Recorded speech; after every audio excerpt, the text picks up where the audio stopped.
Oke, shalom Bapak Ibu Saudara terkasih semuanya. Mari sebelum memulai pengajaran, mari kita terlebih dahulu menaikkan satu dua buah pujian.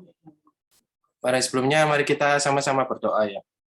Syukur terima kasih ya Bapak untuk penyertaan-Mu, perlindungan-Mu hingga kami saat ini dapat berkumpul kembali Tuhan dalam Zoom ini Tuhan. Kiranya sebentar kami akan memulai ibadah pengajaran pada sore hari ini. Kau berkati, Engkau yang menuntun setiap kami, Engkau yang memberikan kami hikmat-hikmat-Mu Tuhan, biar kami mengerti apa yang diajarkan pada sore hari ini Tuhan. Terima kasih Bapak, biarlah Roh Kudus-Mu yang beracara pada ibadah pengajaran pada sore hari ini ya Bapak. Terima kasih Tuhan, terima kasih Roh Kudus, hanya di dalam nama Yesus.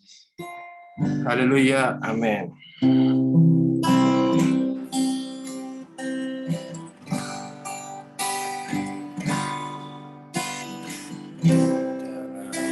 Tempat kediaman,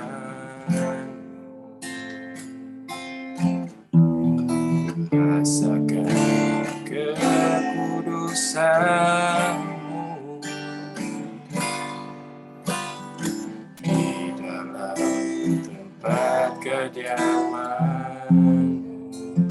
Kasih-Mu puaskan hatiku, persembahkan hidupku bagi kemuliaan, pakailah sesuai dengan rencana-Mu.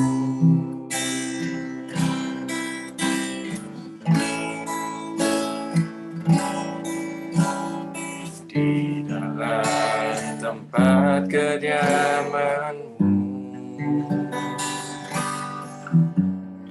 rasakan kekudusan-Mu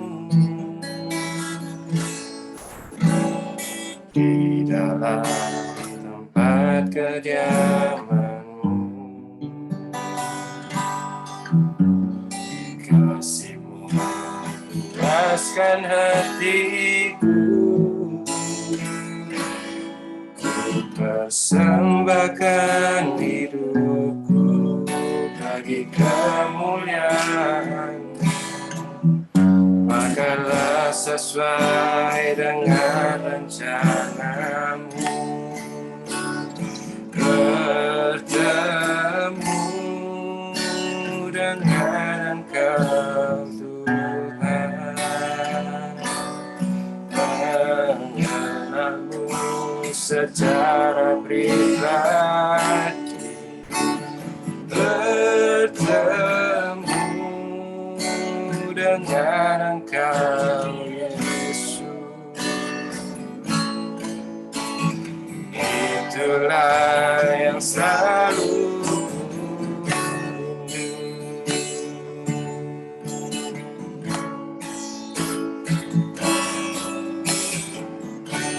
dalam tempat kediaman-Mu. Rasakan kekudusan-Mu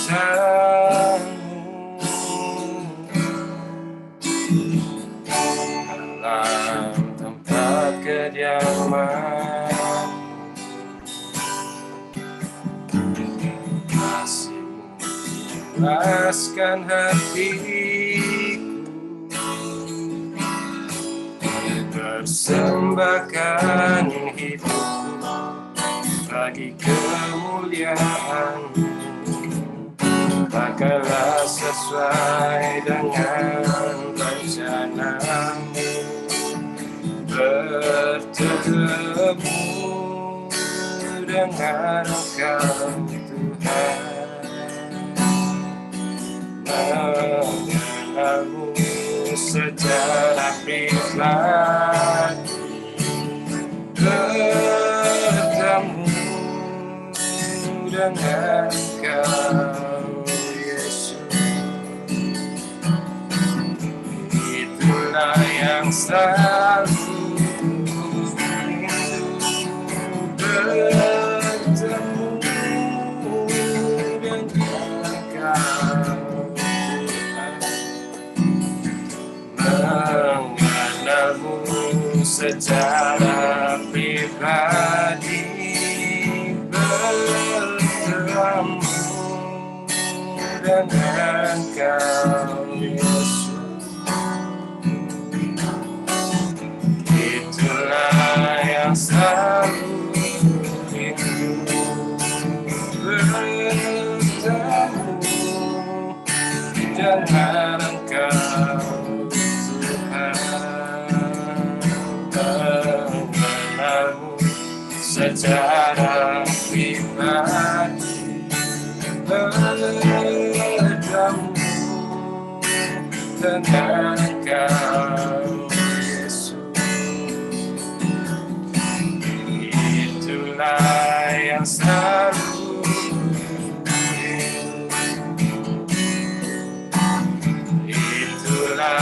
yang selalu rindu. Itulah yang selalu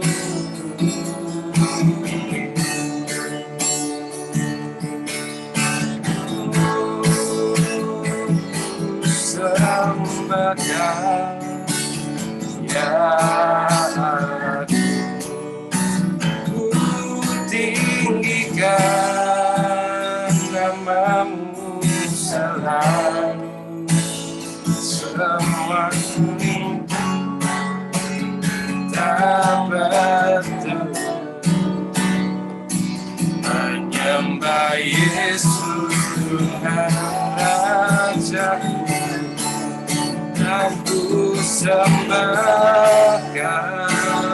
ya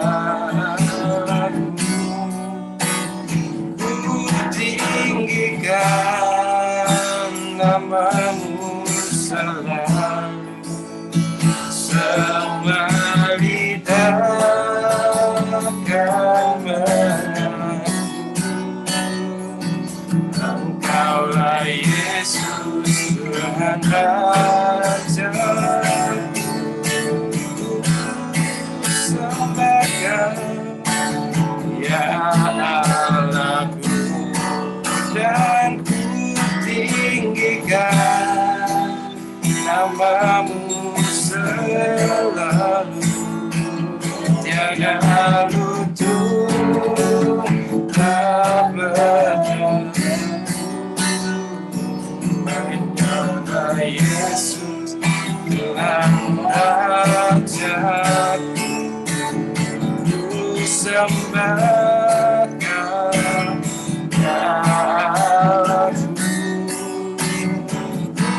tinggikan namamu selalu, semua lidah kan mengaku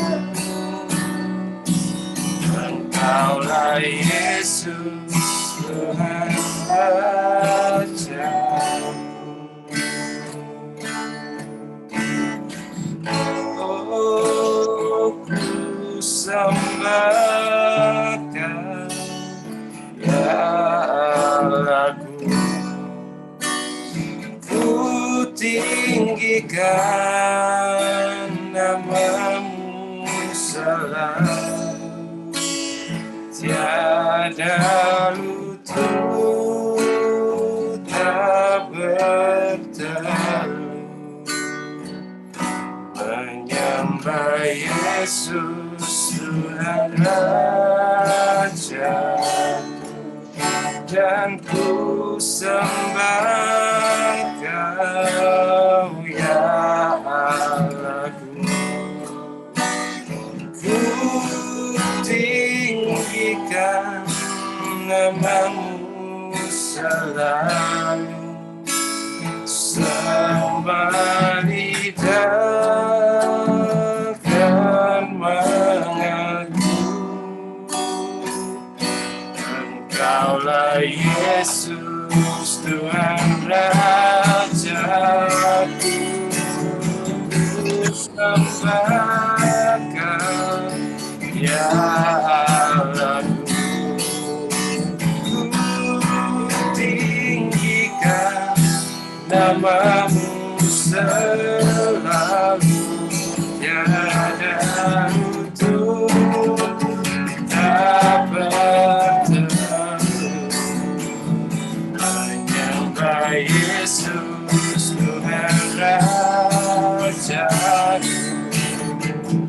menyembah Yesus Tuhan Rajaku, menyembah Yesus Tuhan Rajaku.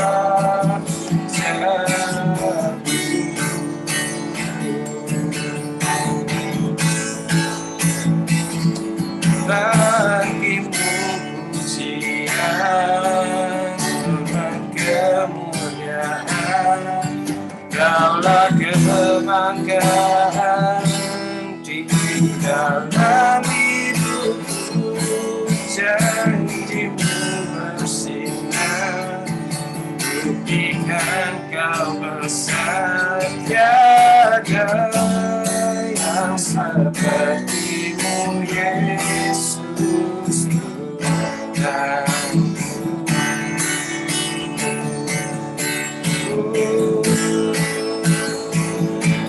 Bagimu pujian, hormat kemuliaan, Kaulah kebanggaan di dalam hidupku, janjimu bersinar, buktikan Kau besar, tiada yang sepertimu Yesus Tuhanku.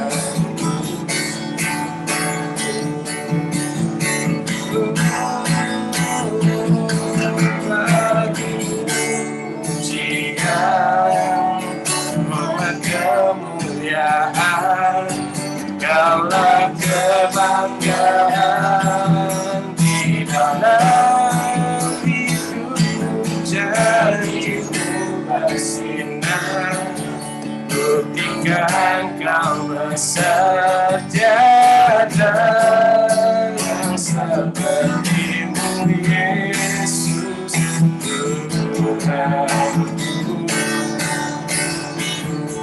Mari sembah Tuhan, haleluya.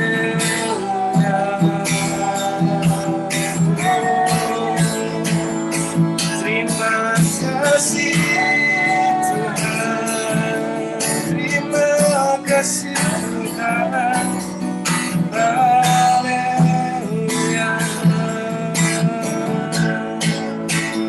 Ku sampaikan Tuhan, ku tinggikan nama-Mu, haleluya. Kami naikkan suatu padamu Tuhan, haleluya.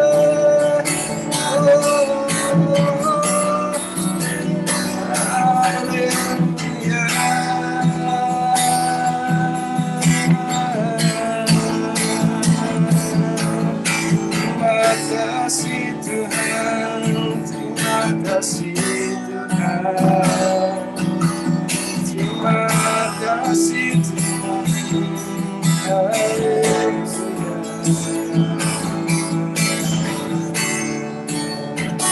Terima kasih Tuhan, syukur, terima kasih Tuhan.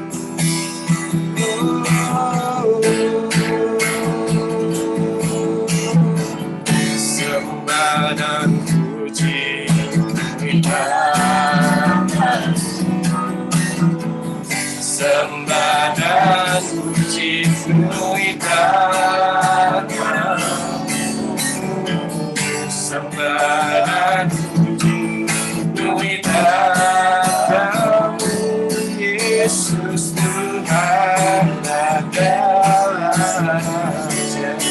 Sembah dan puji, sembah dan puji kita, sembah dan puji kita, Kamu, sembah dan puji kita, Kamu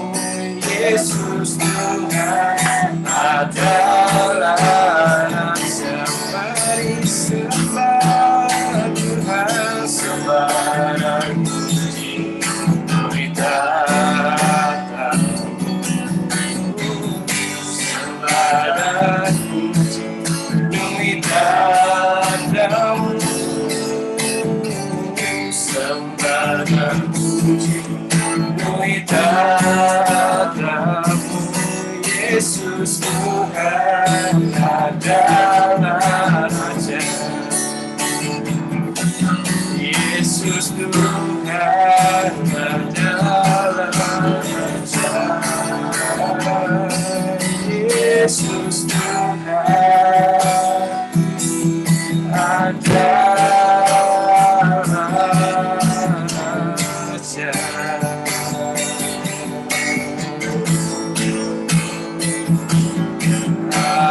Amin.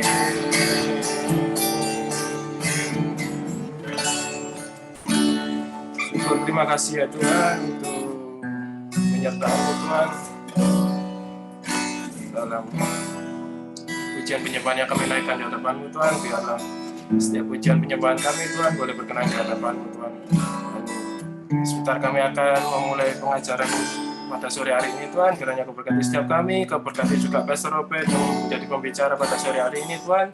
Biarlah kami dapat menerima apa yang jadi hikmat-Mu Tuhan, hikmat yang baru Tuhan yang daripada Engkau sendiri Tuhan. Terima kasih ya Bapak, Kau berkati jalannya pengajaran pada sore hari ini hingga selesainya ya Tuhan. Terima kasih ya Bapak, kami serahkan semuanya ke dalam tangan-Mu. Biarlah rencana-Mu saja yang jadi ya Bapak. Terima kasih Tuhan, segala puji hormat kemuliaan bagi nama-Mu ya Bapak. Hanya di dalam nama Yesus kami sudah berdoa dan mengucap syukur. Haleluya. Amin. Kami persilakan kepada Pastor Robert.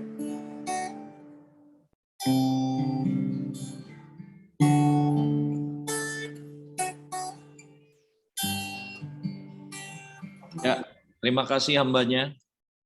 Sama-sama Pastor. Ya, Bapak Ibu semua, apakah saudara bisa mendengar suara saya dengan jelas? Jelas, Pastor. Jelas, Pastor. Jelas, Pastor. Senang sekali saudara malam sore hari ini saya bisa kembali berjumpa dengan Anda semua. Sekalipun mungkin beberapa dari Anda mungkin saya secara pribadi mohon maaf sebelumnya saudara. Saya pikir acara kita jam 6.30 saudara. Jadi saya cukup kaget ketika dikasih tahu jam 5 saudara. Saya karena seperti biasanya jam 6. Teman-teman saya juga bingung kok cepat katanya. Saya bilang ya saya nggak tahu ini arahan dari hambanya jadi saya ngikut aja. Ya, jadi anyway ya saya mohon maaf sebelumnya tadi agak telat sedikit masuk saudara karena yang pertama karena saya kelupaan jamnya, yang kedua karena saya tadi ada disuruh melakukan sesuatu jadi saya kerjakan dulu dan saya sudah selesaikan semuanya baru saya lebih tenang ketika berkhotbah saudara. Saudara kalau ketika kita disuruh Tuhan untuk melakukan sesuatu rasanya nggak afdol kalau kita nggak ngerjakan dulu lalu habis itu baru kita enak saudara. Oke, jadi anyway ini beneran this is from my heart, bukan alasan tapi ini memang beneran saudara. Makanya tadi saya matiin kamera sebentar dan saya lakukan lalu habis itu baru saya ready untuk menyampaikan firman kepada setiap Anda.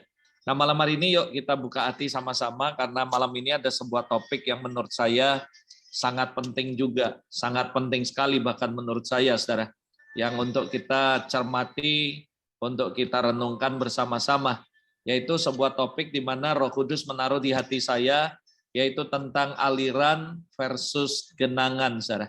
Saya pikir saya nggak perlu menjelaskan secara detail apa itu aliran, apa itu genangan. Saya pikir setiap Anda pasti tahu semuanya. Tapi saya berdoa malam hari ini benar-benar supaya Roh Kudus yang memberikan revelation, understanding kepada setiap Anda, sehingga firman ini tidak berlalu begitu saja, tapi benar-benar Anda semua boleh menangkap karena ini penting sekali. Saya pertama kali ketika Roh Kudus memberikan inspirasi revelation tentang ini, this is really changed my heart and changed my life. Dan saya berdoa supaya malam hari ini itu juga terjadi dalam kehidupan saudara. Makanya kalau tidak keberatan, yuk sekali lagi saya mengajak Anda angkat tanganmu beberapa menit ini, just invite Holy Spirit to come and give you revelation and wisdom and understanding supaya Anda benar-benar bisa mengerti kebenaran firman Tuhan. Karena saya tahu saudara semua itu cuma logos, tapi ketika Roh Kudus mengurapinya, Roh Kudus menjamah, maka itu akan menjadi sebuah revelation. Dan berbeda sekali, we don't need information, karena information cuma memberikan kita knowledge, but revelation change our life forever. Dan saya berdoa supaya malam ini it's not just a information yang diberikan, tapi benar-benar we need revelation from the Holy Spirit.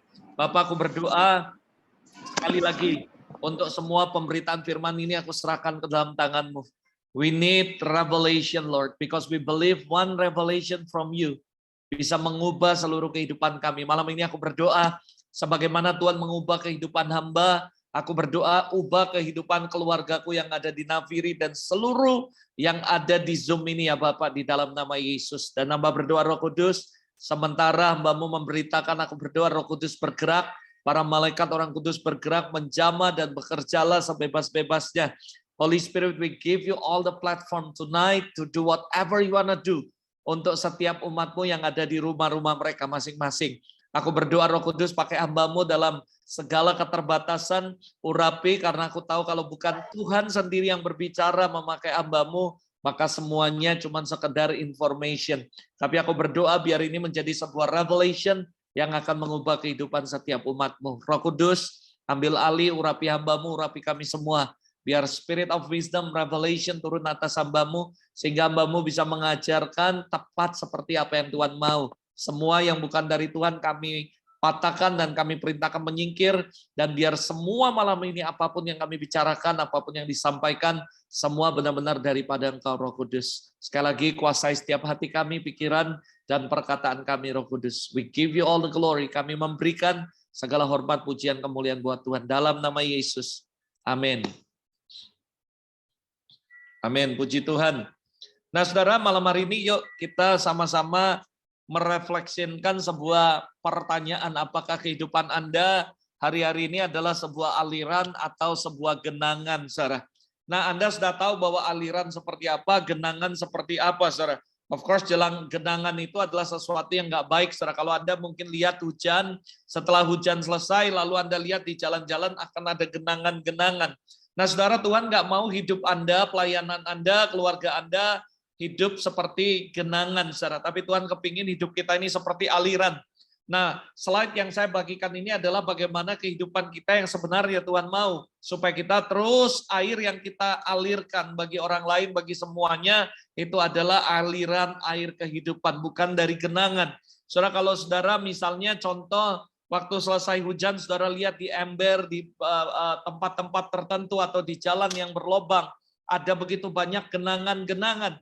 Masalahnya ada begitu banyak orang Kristen bangga bahwa mereka masih dipakai Tuhan, mereka mau melayani, mereka masih dipakai Tuhan mungkin melayani, berkhotbah, mimpin pujian, main musik, atau apapun. Tapi mereka nggak sadar mereka hidup dari genangan, bukan dari aliran, saudara. Dan saya mau Anda malam hari ini bukan ngomongnya orang lain, tapi introspeksi diri Anda. Apakah hari ini Anda hidup dari aliran atau genangan? Apakah pelayanan yang Anda lakukan malam hari ini adalah pelayanan yang isinya adalah aliran air kehidupan atau cuman kenangan? Mungkin Anda berkata, iya sih aku dipakai Tuhan dulu. Oh dulu ya aku ketemu Tuhan. Oh dulu Tuhan bicara sama aku. Dulu ya setiap kali aku nyembah orang nangis, orang dijamah Tuhan. Dulu ya waktu aku doain orang sakit disembuhkan. But how now? Bagaimana sekarang? Ada begitu banyak orang bangga dengan kehidupan mereka masa lalu. Dulu ya Tuhan pakai gua. Dulu ya kalau aku doa kayak gini. Oh Roh Kudus bicara. Oh Roh Kudus begini. Saudara, buat saya secara pribadi kita nggak boleh hidup dari sisa genangan. Tapi kita harus terus ada dalam aliran kehidupan. Aliran kehidupan ini penting. Air ini bicara sesuatu yang sangat penting dalam kehidupan manusia. Ini sebuah teks, hal yang saya baca, saudara, ketika saya mempelajari bahwa seorang ilmuwan menyatakan bahwa unsur terbesar di dalam tubuh manusia, Anda semua tahu, Anda belajar itu, bahwa adalah air, saudara. Begitu juga dengan alam semesta ini, air menjadi bagian yang terbesar. Bahkan dikatakan tanpa air semuanya mati, saudara. Air mampu menghilangkan rasa dahaga, dengan air rasa haus akan hilang, dan kita pun akan mengalami kelegaan, saudara. Jadi air merupakan unsur yang menurut saya sangat penting dalam tubuh manusia. Bahkan dikatakan 65% tubuh manusia terdiri dari air. Begitu pula dengan alam semesta ini. Semuanya menjadi bagian terbesar. Tanpa air semuanya akan mati, saudara. Itu sebabnya penting sekali untuk hidup kita menjadi aliran. bukan genangan. Lalu saudara, sebaliknya jika kita kekurangan air, ini yang akan terjadi. Maka tubuh kita akan mengalami yang namanya dehidrasi, saudara. Apa itu, saudara? Kehilangan, kekurangan cairan. Dehidrasi ini atau kekurangan cairan sehingga mengakibatkan seseorang yang pertama jadi lemas, mudah terserang penyakit, bahkan kehilangan nyawa, saudara. Jadi itu sebabnya bahkan orang berkata kalau puasa nggak makan nggak masalah, tapi nggak minum berbahaya, saudara. Karena memang tubuh kita butuh air, saudara. Memang inilah kodrat yang Tuhan tetapkan dalam manusia, bahwa kita membutuhkan air dan seluruh bagian tubuh kita mayoritas adalah air, saudara. Kalau kita kehilangan air, maka kita akan jadi lemas, mudah terserang penyakit, bahkan kita kehilangan nyawa. Dari semua yang saya pelajari ini, saya menemukan bahwa betapa pentingnya aliran air kehidupan dalam kehidupan kita, baik secara jasmani maupun secara spiritual, saudara. Kalau Anda bertanya sama saya, Pastor, maksudnya apa sih? Maksudnya sederhana sekali, saudara. Ketika seseorang kehidupan kekristenan Anda kekurangan aliran, dan Anda bahkan hidup dari genangan, bukan aliran-aliran kehidupan, maka yang terjadi yang pertama, kamu akan lemas secara spiritual, gampang keserang penyakit, bahkan akan kehilangan nyawa, dalam artian mati secara rohani.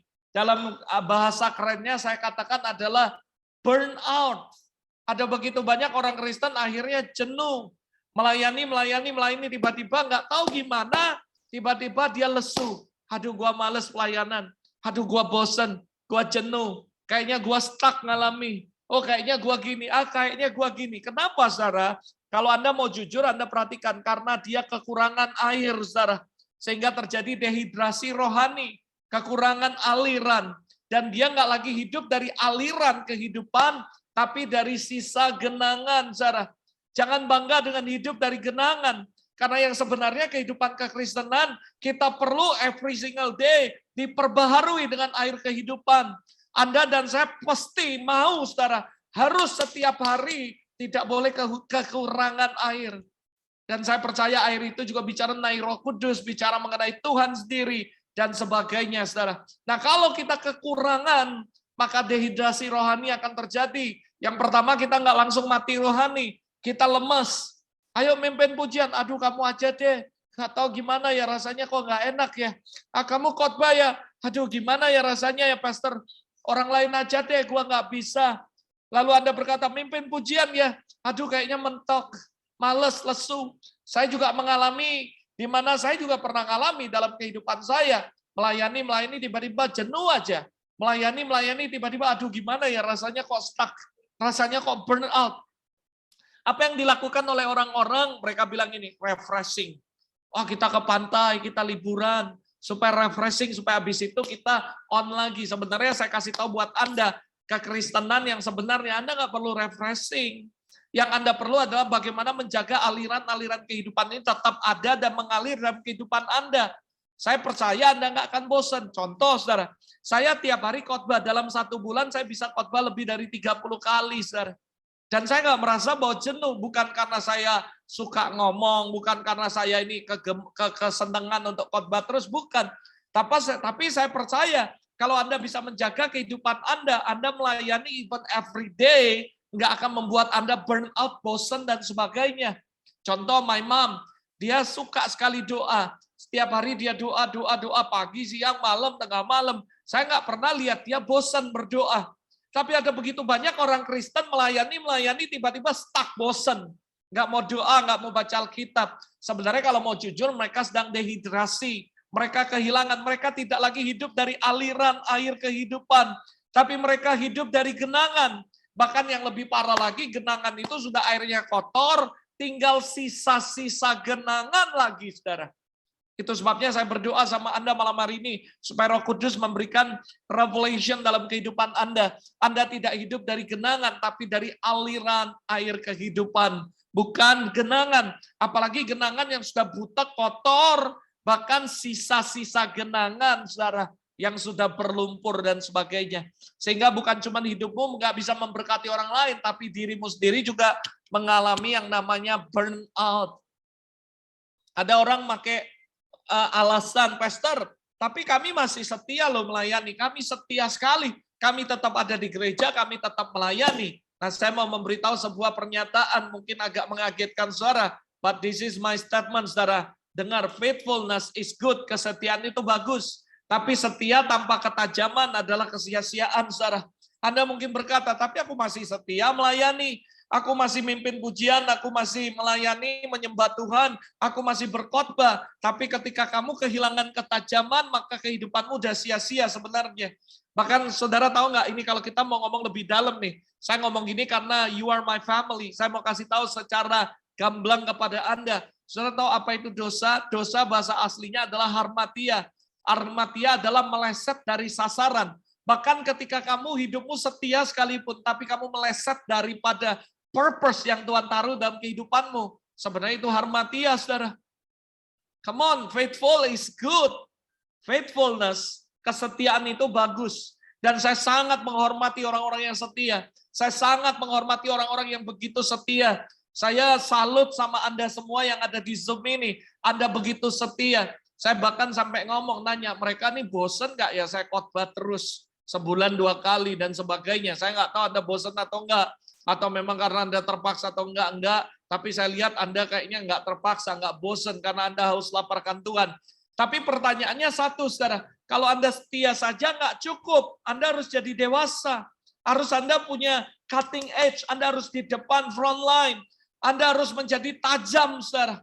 Setia aja bagus, tapi enggak cukup. Not enough. Not good enough, saudara, untuk cuman faithfulness. Anda setia di Nafiri, Anda melayani di Nafiri, that is good. Oh, Nafiri dari awal sampai sekarang, gua mau diomelin sama mami, gua mau diomelin sama siapapun, gua tetap setia, that is good. Thanks God untuk kesetiaan saudara, but is not good enough. Cuman jadi orang yang setia. Oh, Pastor, tapi kan Tuhan cari orang yang taat dan setia. Betul, saya setuju. Tapi setia dalam pengertian Matius 25, nggak seperti yang Anda bayangkan. Matius 25 ngomong, hal kerajaan Allah seperti seorang pergi ke luar negeri, panggil 3 hambanya. Yang satu dikasih 1, yang kasih 3, dan kasih 5. Setia adalah multiplikasi. Setia artinya Anda tajam. Setia itu bukan cuma Anda nggak berubah terus melayani di Nafiri sampai 20 tahun, 15 tahun, berapa tahun, I don't care. But hidupmu gitu-gitu aja nggak menghasilkan buah, itu nggak setia. Setia artinya fruitful sama Tuhan. Setia artinya multiply. Anda baca di Matius 25, yang dikatakan hamba yang baik dan setia, bukan hamba yang punya 1 lalu disimpan talentanya, tapi yang punya 5 dan dia mengembangkannya jadi 10. That is the good and faithfulness servant.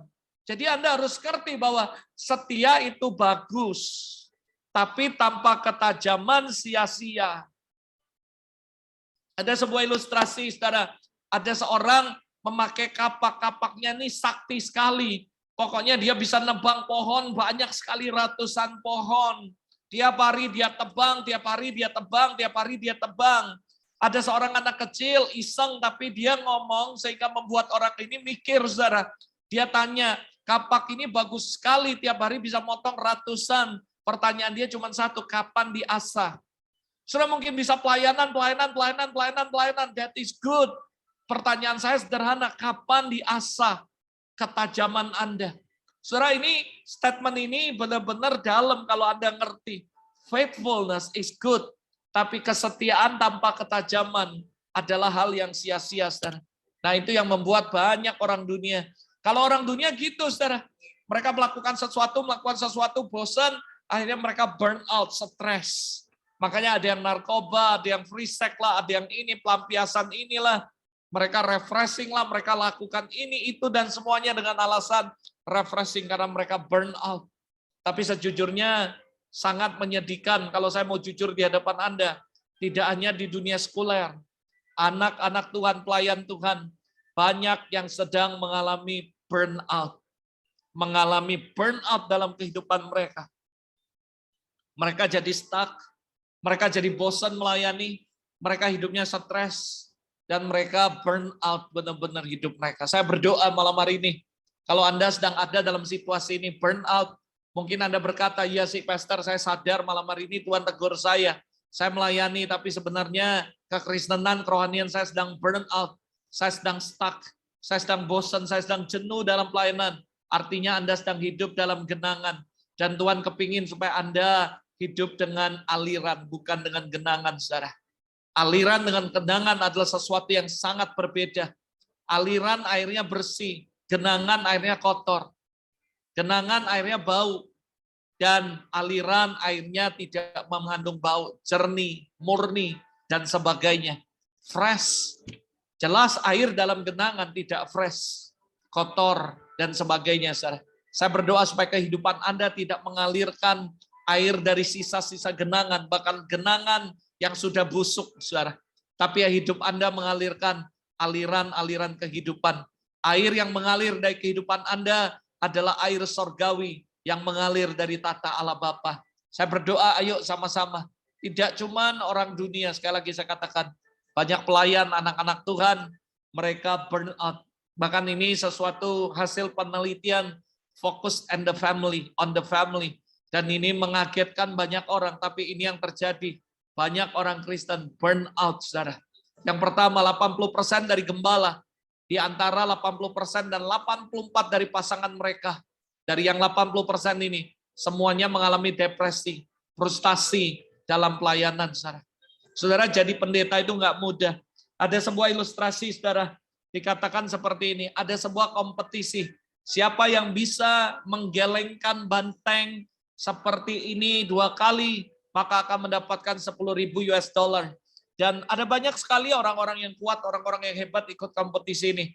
Lalu mereka mulai, saudara, dari USA, mereka mulai pegang kepala banteng, mereka mau goyang-goyangi kepalanya sampai menggeleng. Ternyata mereka nggak berhasil. Kekuatan banteng itu luar biasa. Lalu dari Rusia, dia juga dengan kekuatannya, dia goyang nggak bisa semuanya, saudara. Singkat cerita dari Indonesia, seorang kakek-kakek, saudara. Kakek-kakek ini jalan aja udah susah pakai tongkat. Tapi waktu dia masuk, saudara, from Indonesia, saudara, apa yang terjadi, saudara? Semua orang ketawai dia, saudara. Semua ketawain dia. Wah, dihina, diapain? From Indonesia, kakek-kakek mau ikut kompetisi, bagaimana bisa menggelengkan kepala banteng. Lalu dia tenang aja, lalu tiba-tiba suatu ketika dia sampai dekat, lalu dia bisikin banteng, saudara. Lalu tiba-tiba si banteng langsung geleng-geleng, saudara. Semua penonton kaget. Semua penonton syok. Dan semua tepuk tangan, saudara. Singkat cerita, kakek ini menang dalam sebuah perlombaan ini dan dia dapat $10,000. Lalu ada stasiun TV mewawancarai dia, kayak itu dari Amerika nggak berhasil, dari ini nggak berhasil, Anda berhasil menggelengkan kepala banteng, bahkan bukan cuma menggelengkan dan banteng itu lari habis itu. Apa yang Anda lakukan, kek? Lalu si kakek bilang, sederhana sekali, saya cuma tanya si banteng mau nggak jadi gembala. Si banteng langsung lari, saudara. Nah, saudara mungkin berkata bahwa ini joke, tapi itu realitinya. Nggak mudah untuk jadi gembala. Nggak mudah jadi pendeta. Kenapa, saudara? Saudara melakukan 100 kebaikan, 1000 kebaikan. Tiba-tiba Anda melakukan 1 kesalahan. Orang akan melupakan 9.900 kebaikan Anda. 9.900. Saudara, Anda 999 kebaikan maksud saya.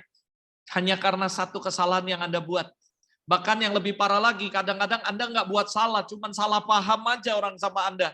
Orang bisa dengan gampang meninggalkan Anda tanpa melihat semua kebaikan Anda. Itu sebabnya ini survei Focus on the Family berkata 80% dari gembala dan 84 dari pasangan mereka mengalami depresi. Jadi ibu pendeta, ibu gembala nggak gampang. Saya sering khotbah dan saya sering kasih ilustrasi ini. Dia dikasih baju sama jemaat, nggak dipakai. Jemaatnya tersinggung ngomong, kenapa nggak suka ya, murah ya. Dia pakai tapi nggak sesuai selera dia, tapi dia harus terpaksa pakai karena pemberian jemaat untuk menghargai jemaat. Tapi ada beberapa jemaat iseng, pendeta ini ibu gembala pakai bajunya norak, warnanya gini, sebagainya. Serba salah. Pendeta gemuk diomongin, nggak pernah puasa, dasar pendeta rakus makan terus. Pendetanya kurus diomongin, nggak punya iman, hidup nggak diberkati. Repot sekarang. Itu cuman bagian dari kecil yang saya mau sampaikan bahwa it's not easy to become pastor, menjadi gembala. Itu sebabnya Focus on the Family berkata 80% gembala dan 84% dari pasangan mereka mengalami depresi, frustasi. Saya mendengar banyak anak-anak pendeta, istri pendeta, mereka frustasi. Itu sebabnya sampai hari ini saya punya pelayanan kependetaan, para pendeta, hamba-hamba Tuhan. Ada kurang lebih 150 member sampai hari ini, saudara. Karena Tuhan berkata, nak, pendeta mengembalakan orang, memperhatikan hidup jemaat, tapi nggak ada orang yang memperhatikan hidup mereka. Aku mau kamu memperhatikan hidup mereka. Saya bersama-sama dengan satu pengusaha Palembang, sepakat saudara untuk memperhatikan. Tugas kami cuma satu, memperhatikan kehidupan hamba Tuhan. Dan kami melayani mereka. Saya hari ini 12 tahun diangkat menjadi pemimpin, koordinator, ketua. Tapi saya berkata, saya sebenarnya bukan pemimpin kalian. Karena member saya adalah gembala atau 7 aras gereja, termasuk gereja yang di bawahnya ada 155 gereja. Di bawahnya, dan ketua-ketua sinode dari berbagai aras gereja. Mereka member saya, dan mereka mengakui bahwa Pastor Abed, you are the leader daripada para pendeta. Saya bilang, no, saya tahu diri, saya masih muda, saya masih di kandungan, kamu sudah jadi pendeta melayani, bagaimana mungkin saya jadi pemimpin Anda? Saya jadi pelayan Anda, saya melayani, saya kacungnya para pendeta. Dan mereka sangat menghormati sampai hari ini, saudara. Kami punya banyak program, saudara. Dan next time lah, kalau Ibu Winda ke sini, saya akan ajak kalau pas ada pertemuan pendeta, Anda akan lihat bagaimana Tuhan memberikan sebuah tanggung jawab, perhatikan kehidupan para pendeta. Kami ada 5 program, saudara. Programnya sederhana, yang pertama, setiap tahun di Natal kami akan memberikan mereka Christmas gift. Dan saya bersyukur Tuhan memberkati kehidupan daripada keluarga kami, sehingga kami mempersiapkan dan memberkati mereka di masa-masa pandemi ini. Tuhan ngomong sama saya, Tuhan ngomong, nak, bantu para pendeta susah. Saya lakukan itu. Bahkan sampai hari ini kami memberikan influn, ada ribuan pendeta selama masa 2 tahun, masa pandemi ini. Bukan cuma membagikan apa, termasuk keuangan dan sebagainya. Karena ada begitu banyak pendeta, waktu saya telepon masa pandemik, mereka berkata, Pastor, sekarang saya jadi tukang gocek. Saya nangis, saudara. Lalu dia cerita mulai bagaimana jemaatnya ini nggak tahu mau makan apa dan sebagainya, dan kami selalu memberkati mereka sampai dengan hari ini. Hampir tiap tahun kami melakukan blessing gift dan sebagainya. Lalu kami juga melakukan, kalau hamba Tuhan, scholarship untuk anak-anak pendeta yang mau sekolah, juara 1, 2, 3, kami akan mencarikan beasiswa buat mereka. Sampai hari ini saya sudah melalui program ini menyekolahkan banyak sekali anak pendeta sampai di ITB, sampai di mana-mana. Dan mereka yang mau sekolah pendeta sampai hari ini, dan semuanya itu yang kami lakukan. Karena kami tahu, saudara, banyak pendeta, banyak gembala, mereka depresi dengan pelayanan. Mereka sudah melakukan yang terbaik, mereka sudah doa buat jemaat. Tapi jemaat begitu nggak suka langsung pindah, begitu aja, tanpa mikiri nasib pendeta mereka. Begitu khotbahnya jelek diomongi, mereka langsung cari khotbah orang lain yang lebih bagus, dan sebagainya. Saudara, mereka nggak menghargai pendeta, bagaimana mereka nggak ngerti bahwa pendeta berdoa buat mereka. Bahkan waktu mereka berhasil, mereka nggak menghargai para pendeta. Saya nggak tahu bagaimana ketika para pendeta ulang tahun, apakah jemaatnya mereka memperhatikan, saya juga nggak tahu. Lalu waktu mereka sakit, saya nggak tahu siapa yang memperhatikan hidup mereka. Kalau mereka mengalami kesusahan, siapa yang nolong mereka, saya juga nggak tahu. Sementara pendeta dipaksa untuk menjadi Superman, harus hadir dalam setiap kebutuhan orang. 24 jam kalau jemaat butuh, mereka harus ada. Kalau enggak, gua pindah gereja lain. Ini yang terjadi, saudara. Dan ini realita, bahwa nggak mudah. Banteng aja nggak mau jadi pendeta, saudara. Dan nggak mudah sekali. Banyak orang ngomong ini, wah, kita pecah bangun sendiri buat gereja. Saya ketepuk tangan aja, saya bilang, you belum tahu gimana rasanya jadi pendeta. Ada satu fakta, sebaik apapun pendeta, sehebat apapun Anda ya, satu fakta yang Anda nggak bisa pungkiri, bahwa kita nggak bisa nyenangkan semua 100%. Yesus saja ada Yudasnya, saudara. Apalagi kita. Yesus terlalu baik, Yesus terlalu perfect untuk kita ngomong kelemahannya. Hampir tidak ada dan tidak ada kelemahan. Itu pun masih ada Yudas, apalagi kita yang penuh dengan kelemahan dan kekurangan. Jadi saudara, kalau Anda jadi pendeta, I'm very appreciate you. Makanya kami 150 pendeta every month kami ngumpul, kami berikan banyak apresiasi. Bahkan kemarin Tuhan memberkati kami dengan bersama beberapa teman-teman, kami berikan mereka semua laptop. Dan peremajaan motor mereka, program mereka motornya yang udah di atas 7 tahun, kami ganti motor baru dan sebagainya untuk pelayanan. Tentunya saya bersyukur saya disupport cuma 2 orang pengusaha Palembang. Satu, papanya sudah meninggal dan anaknya melanjutkan bersama saya. Dia berkata, Pastor Robert, I believe you and I believe your ministry. Lakukan apa yang kamu sudah lakukan dengan papa saya. Teruskan aja, terutama untuk kebutuhan hamba-hamba Tuhan. Sampai kami dibilang center class dan sebagainya. I don't care. Karena saya bukan khusus untuk buat KKR, karena saya nggak mau melukai nanti para pendeta.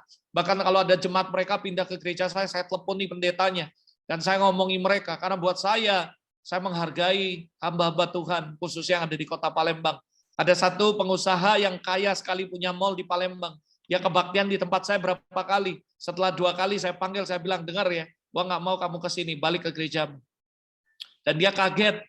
Saya bilang, kamu datang ke sini, perpuluhan gereja saya nambah, keuangan saya nambah. Tapi semua pelayanan puluhan tahun melayani hamba Tuhan, semua hancur gara-gara kamu. Jadi you nggak boleh pindah. Kenapa? Karena buat saya secara pribadi, Tuhan memanggil saya, salah satunya adalah untuk equip para hamba Tuhan dan memberkati, menolong mereka, menjadi jembatan buat mereka. Dan yang paling penting adalah satu, Tuhan kasih visi ini, melayani mereka dan memperhatikan kehidupan mereka. Saudara, kalau mereka sakit, saya kunjungi, saya buat program. Kalau sakit, opname, saya kasih berapa, kalau rawat jalan berapa, semuanya ada. Every years, ada satu pengusaha hebat dan dia berkata, this is the money, miliatan, dan you buat program untuk memberkati hamba Tuhan. Dan sampai hari ini, 1 perak pun, 1 sen pun, nggak ada masuk di kantong saya. Bahkan saya ngomong sama dia, oke, kalau lu nyiapin dana segini, saya minta tolong satu. Kasih saya staff. Kasih saya yang pertama bendahara, saya nggak akan pegang duit ini dan tidak akan mau pegang uang. Saya cuma buat program, saya tanda tangan, uang ambil dari kantormu sendiri, semua yang ngurus kamu, dan habis itu kasih langsung mereka. Saya nggak mau ada omongan ini, itu, dan sebagainya. Dan kedua, saya mau jaga hati benar-benar supaya saya nggak tergoda dengan apapun. Jadi ini yang kami lakukan. Kami memberkati mereka, bahkan kemarin saya kerjasama dengan developer untuk memberikan rumah kepada hamba-hamba Tuhan. Tentu dengan jalan 50% DP dari kita yang cari, 50%-nya saya tagih kepada gereja mereka. Saya katakan, saya bukan gembala, saya bukan jemaat Anda, saya berpikir untuk bagaimana kesejahteraan gembalamu. Masa kamu nggak mikiri gembalamu yang khotbahin kamu, yang nasihati kamu, doain kamu siang malam. Dan saya ngomong sama mereka, dan akhirnya mereka setuju, dan singkat cerita sampai hari ini kami memberikan ada begitu banyak, bukan cuma motor, tapi rumah dan sebagainya. Dan itu yang saya lakukan. Kenapa? Karena saya tahu ada begitu banyak pendeta, sebenarnya mereka bisa berkhotbah setiap minggu, tapi nobody know, sebenarnya mereka sedang frustasi, mereka sedang depresi dalam pelayanan. This is the reality of life. Dan saya berdoa supaya Tuhan memberikan Anda hari ini tidak hidup dari genangan, tapi hidup dari aliran. Karena kalau kamu hidup dari genangan, you will be burned out. Kamu akan burn out. Dan saya bisa ceritakan banyak, tapi I don't have a time karena masih banyak sekali bahan yang harus saya sampaikan. Tapi saya cuma mau ngomong sama Anda bahwa ayo, ini hasil dari penelitian Focus on the Family. Saya juga nggak mau membanggakan pelayanan, tapi banyak orang nggak tahu begitu mereka datang, ada begitu banyak pendeta-pendeta internasional, pendeta-pendeta yang luar biasa dipakai Tuhan, mereka datang sampai mereka berkata, gua nggak nyangka di kota ini ada persekutuan hamba Tuhan yang 12 tahun setiap bulan ketemu, bukan karena event, tapi karena fellowship yang luar biasa. Saya berkata karena satu, kami tulus melayani mereka, karena kami memperhatikan kehidupan mereka. Sampai hari ini banyak sekali. Bahkan saya masih ingat, saudara, ada begitu banyak pendeta-pendeta, termasuk pendeta-pendeta besar yang di Jakarta. Mereka berkata, Robert, kamu sudah melakukan hal yang luar biasa, memperhatikan kehidupan para pendeta. Saya bilang, saya cuma jadi kacung pendeta. Saya melayani para pendeta. Makanya kemarin saya nanya Bu Winda, mau nggak kumpuli para pendeta di Surabaya? Ketika nanti saya datang ke situ, saya akan cerita tentang apa yang saya lakukan di sini dengan para pendeta. I guarantee mereka akan sangat dapatkan. Dan bila perlu, yuk ketemuin saya dengan para pengusaha untuk memberkati, mensupport mereka. Dan sampai hari ini saya sangat bersyukur sama Tuhan. Ada banyak sekali inspiration, revelation yang Tuhan kasih.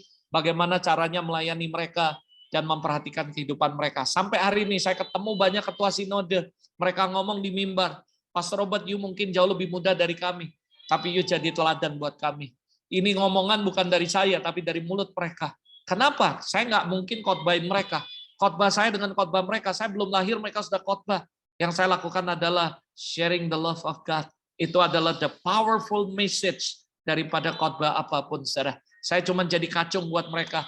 Dan hari itu saya ngerti firman Tuhan ngomong, barang siapa mau jadi yang terbesar, dia jadi pelayan, jadi yang terendah, maka kamu akan diangkat Tuhan. Saya nggak merasa bahwa saya sampai hari ini adalah ketua daripada persekutuan hamba-hamba Tuhan. Saya tetap berkata, Tuhan, saya akan selalu jadi kacung hamba-hamba Tuhan. Karena it's an honor bisa melayani orang-orang pilihan Tuhan.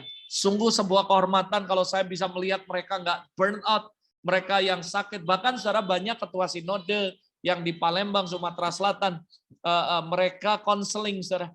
Dan beberapa dari mereka bahkan saudara tahu, ketika mereka ada masalah, mereka datang ke kami, mereka cerita dan sebagainya. I'm thankful buat apa yang Tuhan lakukan dalam kehidupan kami. Waktu masa pandemik saya telepon mereka, what I can help, apa yang bisa aku bantu. Dan saya datang kepada ketiga ketua sinode, saya berkata, ada berapa banyak pendetamu, berapa banyak pendetamu yang membutuhkan beras, membutuhkan ini semuanya. Kami mulai supply, kami datang 5 mobil, semua bawa sembako, dan kami mulai bagikan. 2 tahun saudara, kami memberkati setiap mereka karena saya tahu mereka depresi. Saya sedih, saya nangis.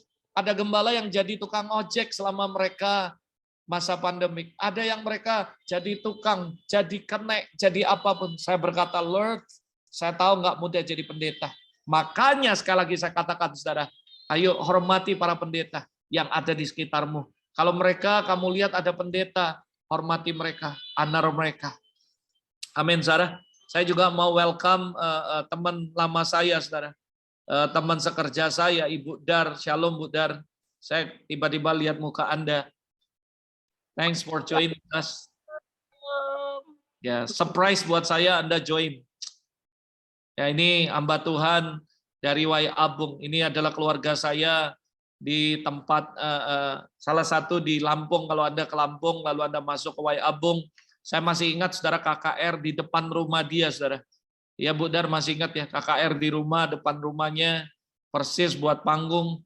Ada begitu banyak orang yang non-Kristen, mereka datang, mereka disembuhkan, mereka dijamah Tuhan. Saya masih ingat tinggal tidur di rumah dia, ya kan? Dan saya masih ingat, saudara, banyak hal, saudara. I love it. I hope kami akan segera bertemu Anda lagi, Pak Dar. God bless you, Pak Dar, Bu Dar.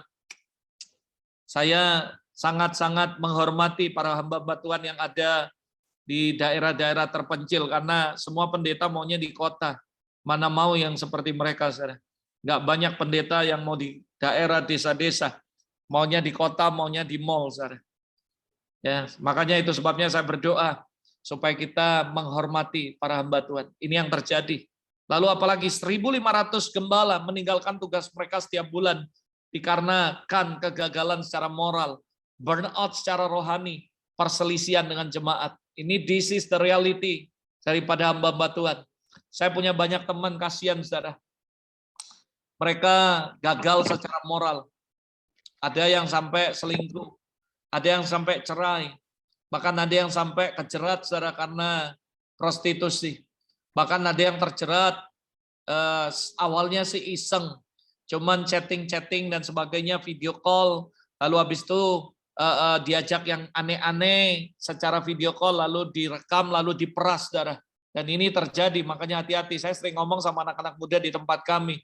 Kalau Anda Facebookan lah ini semua, kadang ada orang invite you, lalu ngomong ini itu, hati-hati. Jangan pernah main api. Saya pernah, saudara, tiba-tiba ada cewek yang nggak jelas, tiba-tiba add, jadi friend dan sebagainya. Saya tolak, dia terus ngomong, lalu dia kasih direct message, aneh-aneh, saya langsung kasih istri saya.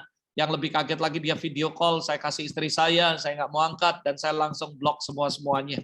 Hati-hati, saudara, ini zaman edan. Ada begitu banyak pendeta yang saya lihat mereka kejebak. Mereka angkat video call, lalu cewek ini nggak berbusana lah dan sebagainya, ngajak mereka ngomong, bla bla bla. Tapi semua percakapan itu direkam, lalu mereka diperas, saudara. Dan banyak sekali. Dan ini ada sampai di konseling, sampai pendetanya didisiplin dan sebagainya. Ini banyak terjadi. Saya kenal banyak pendeta. Dan saya tahu mereka ada banyak kegagalan moral. Kalau Anda tahu kenapa? Karena mereka hidup dari kenangan, bukan aliran. Sehingga mereka burn out. Sehingga mereka mengalami hal yang nggak enak. Burn out secara rohani.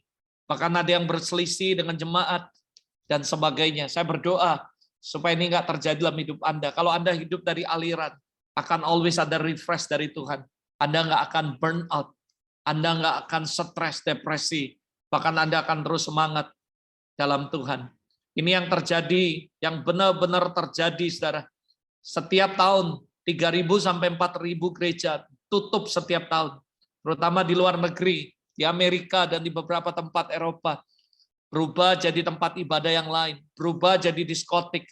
Gereja dibeli lalu dibuat jadi diskotik dan sebagainya. Kenapa, saudara? Karena sekali lagi ada begitu banyak pelayan, anak-anak Tuhan, bahkan pendeta, mereka mengalami burnout dalam kehidupan mereka. Mereka depresi secara rohani, mereka dehidrasi. Apa penyebabnya? Karena mereka kering, saudara. Mereka burnout, mereka hidup dari kenangan. Mereka hidup dari sisa-sisa urapan. Mereka tidak lagi diurapi, mereka tidak lagi disertai. Mereka tidak lagi mengalami kepenuhan. Justru yang ada mereka menghadapi sisa-sisa genangan yang sudah bau amis, yang sudah kotor, yang sudah butek, saudara, yang sudah tidak lagi murni bau, saudara. Mereka hidup dari sisa urapan yang lalu. Itu yang membuat mereka burn out. Ketika mereka kekurangan air, otomatis spiritual mereka akan mengalami dehidrasi. Dan mereka pasti akan burn out. Dan pasti akan depresi. Sekali lagi, ini yang Tuhan mau. Tuhan ingin kita hidup, Tuhan ingin kita melayani, bukan dari genangan, tapi dari air hidup, tapi dari air daripada aliran kehidupan. Saya berdoa supaya Anda dan saya malam hari ini benar-benar sadar, merefleksikan benar sih. Makanya saya ngomong sama hambanya, maafkan saya bukan nggak mau khotbah tentang pelayanan malaikat, tapi saya menghormati Tuhan lebih dari apapun, karena berkhotbah bukan dari apa yang kita mau, tapi apa yang Tuhan mau. Dan jelas sekali Tuhan ngomong, nak, khotbahkan aliran dan genangan. Saya berkata, yes Lord, I will do it. Makanya hari ini saya minta maaf dengan segala hormat. Bukan saya nggak mau nurut, tapi izinkan saya untuk menyampaikan ini, karena ini penting. Begitu banyak orang Kristen hidupnya burnout. Seharusnya kalau Anda hidup dari aliran air kehidupan, nggak perlu ada konseling-konseling rohani. Karena saya yakin hidupmu akan always fresh, always refresh dari Tuhan. Karena Anda hidup dari aliran air kehidupan. Dan Tuhan ngomong, nah, aku mau semua anak-anakku hidup dari aliran, bukan genangan. Saudara tahu apa yang terjadi selama pandemik ini, saudara? Banyak orang Kristen burn out, banyak orang Kristen depresi, banyak orang Kristen apinya mati, padam. Kenapa? Karena mereka mengandalkan pengurapan yang lama. Mereka hidup sebenarnya dari genangan, bukan dari aliran, saudara. Saya berdoa malam hari ini, yuk kita moving forward. Yuk kita mengadakan sebuah rekomitmen kembali sama Tuhan. Jangan hidup dari genangan, tapi hiduplah dari aliran air kehidupan. Karena genangan nggak akan memberikan apapun. Justru tinggal tunggu waktu, kamu pasti burn out, kamu pasti mati. Kenapa? Karena kamu dehidrasi secara rohani, saudara. Pertanyaan berikutnya, dari mana aliran itu berasal? Saudara harus ngerti dari mana sih asalnya, supaya kita menemukan, mendapatkan aliran air kehidupan. Jelas, saudara, of course, nggak ada yang lain. Aliran itu berasal dari Himself, Jesus Christ, the Lord. Yohanes 4 ayat 14. Tetapi barang siapa minum air yang akan kuberikan kepadanya, ia tidak akan haus lagi selama-lamanya. Sebaliknya, air yang kuberikan kepadanya akan menjadi mata air. Wow, that was amazing statement dari Tuhan di dalam dirinya, yang terus-menerus akan memancar sampai kepada kehidupan yang kekal. Of course, kalau Anda tanya, dari mana aliran itu berasal, Pastor? Of course, dari Himself, Jesus Christ. Kalau kamu minum dari air yang kuberikan kepada kamu, kata Tuhan, kamu nggak akan haus lagi. Yang kedua, bukan cuma nggak haus, dari air yang kamu minum, itu akan menjadi sebuah mata air dalam kehidupan Anda. Dan mata air ini akan terus memancar untuk kehidupan banyak orang, saudara. Jadi sekali lagi, yang perlu Anda kejar adalah Yesus, bukan yang lain. Karena Yesus itu adalah aliran air kehidupan. Yohanes 4 ayat 15 berkata, kata perempuan itu, Tuhan, berikan aku air itu, supaya aku tidak haus lagi dan tidak udah datang ke sini untuk menimba air. Kita nggak bisa hidup dari genangan. Kita bahkan nggak bisa hidup dari sumur. Kita harus hidup dari sumber mata air itu sendiri, yaitu Jesus Christ. Kita nggak bisa hidup karena sumur yang diberikan oleh pendeta. Kalau aduh pastor aku lagi lemas, oke, saya doain dalam nama Yesus, semangat. Habis itu mati lagi. Selama Anda mengejar hamba Tuhan, Anda cuma dapatkan sumur. Dan percayalah suatu ketika Anda akan kering. Tapi saya berdoa sama Anda, bukan berarti kita nggak boleh hormati hamba Tuhan. Tetap hormati hamba Tuhan. Tapi saya mau ngomong sama Anda satu hal, saudara. Kejar Yesus. Karena dia adalah sumber air yang hidup. Yesus berkata, kalau kamu minum dari air yang aku berikan, kamu nggak akan haus lagi. Dan dari hidupmu akan jadi mata air yang akan memancar, membual terus, saudara. Yang kedua, saudara, perempuan itu ngomong, Tuhan, kasih aku air ini, supaya aku nggak usah datang menimba di sumur ini lagi. Saya percaya ketika Anda sebenarnya ketemu Yesus, Anda hidup dari aliran yang Tuhan berikan, dan hidupmu menjadi mata air ya. Kamu sebenarnya tidak butuh banyak orang, saudara. Karena Yesus akan mengajarkan banyak hal dalam kehidupan Anda. Saudara, ada begitu banyak orang ngomong sama saya, kamu gini-gini. Saya ngomong jujur, saudara. Saya bukan nggak mau ngandali manusia, tapi saya tahu, saudara, sebenarnya yang Tuhan mau adalah kita mencari Tuhan, temukan Tuhan, kejar Tuhan. Kalau Anda dapatkan Tuhan, saya jamin hidupmu pasti tidak akan haus, tidak akan dehidrasi. Kehidupanmu pasti akan mengalami kehidupan. Karena ada refresh dari Allah. Sekali lagi saya katakan, ayo kejar Tuhan. Perempuan ini ngomong, Tuhan beri aku air itu. Saya berdoa malam hari ini Anda berkata, Tuhan berikan aku air itu. Kalau Anda berkata seperti itu, angkat tangan dan berkata teriak, Tuhan kasih aku air itu. Malam ini saya berdoa dari tempat ini, dimanapun Anda berada, biar Roh Kudus menjamah dan memenuhi aliran-aliran kehidupan dalam kehidupan Anda. Lord, I pray right now, in the name of Jesus, biar air itu menjamah mereka. Bahkan sementara khotbah dilanjutkan, aku percaya kayak ada sebuah aliran air sungai, kayak sebuah air terjun, akan datang dalam kehidupan mereka. I prophesy right now, air aliran kehidupan akan memenuhi hidup mereka. Semua genangan dibersihkan, tidak ada lagi genangan. Tapi mulai hari ini Tuhan, mereka akan mengalami air kehidupan kembali. Seperti waktu pertama mereka ketemu Tuhan. In Jesus name, aku berdoa Tuhan dalam nama Yesus. Dalam nama Yesus. Dalam nama Yesus. Oh Roh Kudus bergerak. Saudara, I feel something. Tuhan mau kerja sesuatu buat Anda. Even saya sedang berkhotbah ini, I feel Roh Kudus sedang bergerak nih dalam kehidupan Anda. Aku berdoa Roh Kudus lakukan apapun yang kau mau lakukan. I give you all the platform tonight untuk lakukan apapun. Aku cuma minta satu Tuhan, semua orang yang ada di Zoom ini tidak ada lagi yang hidup dari genangan, tapi semuanya mengalami aliran kehidupan. Tuhan, we cry out to the Lord, we cry out to you Lord. Kasih kami air kehidupan ini Tuhan. Semua kami mengalami air itu right now in Jesus name. Terima kasih Tuhan, terima kasih. Yuk semua ngucap syukur. Say thank you Lord, thank you Jesus. Buat aliran air kehidupan ini. Thank you Lord, thank you Lord. Thank you Jesus, thank you Lord.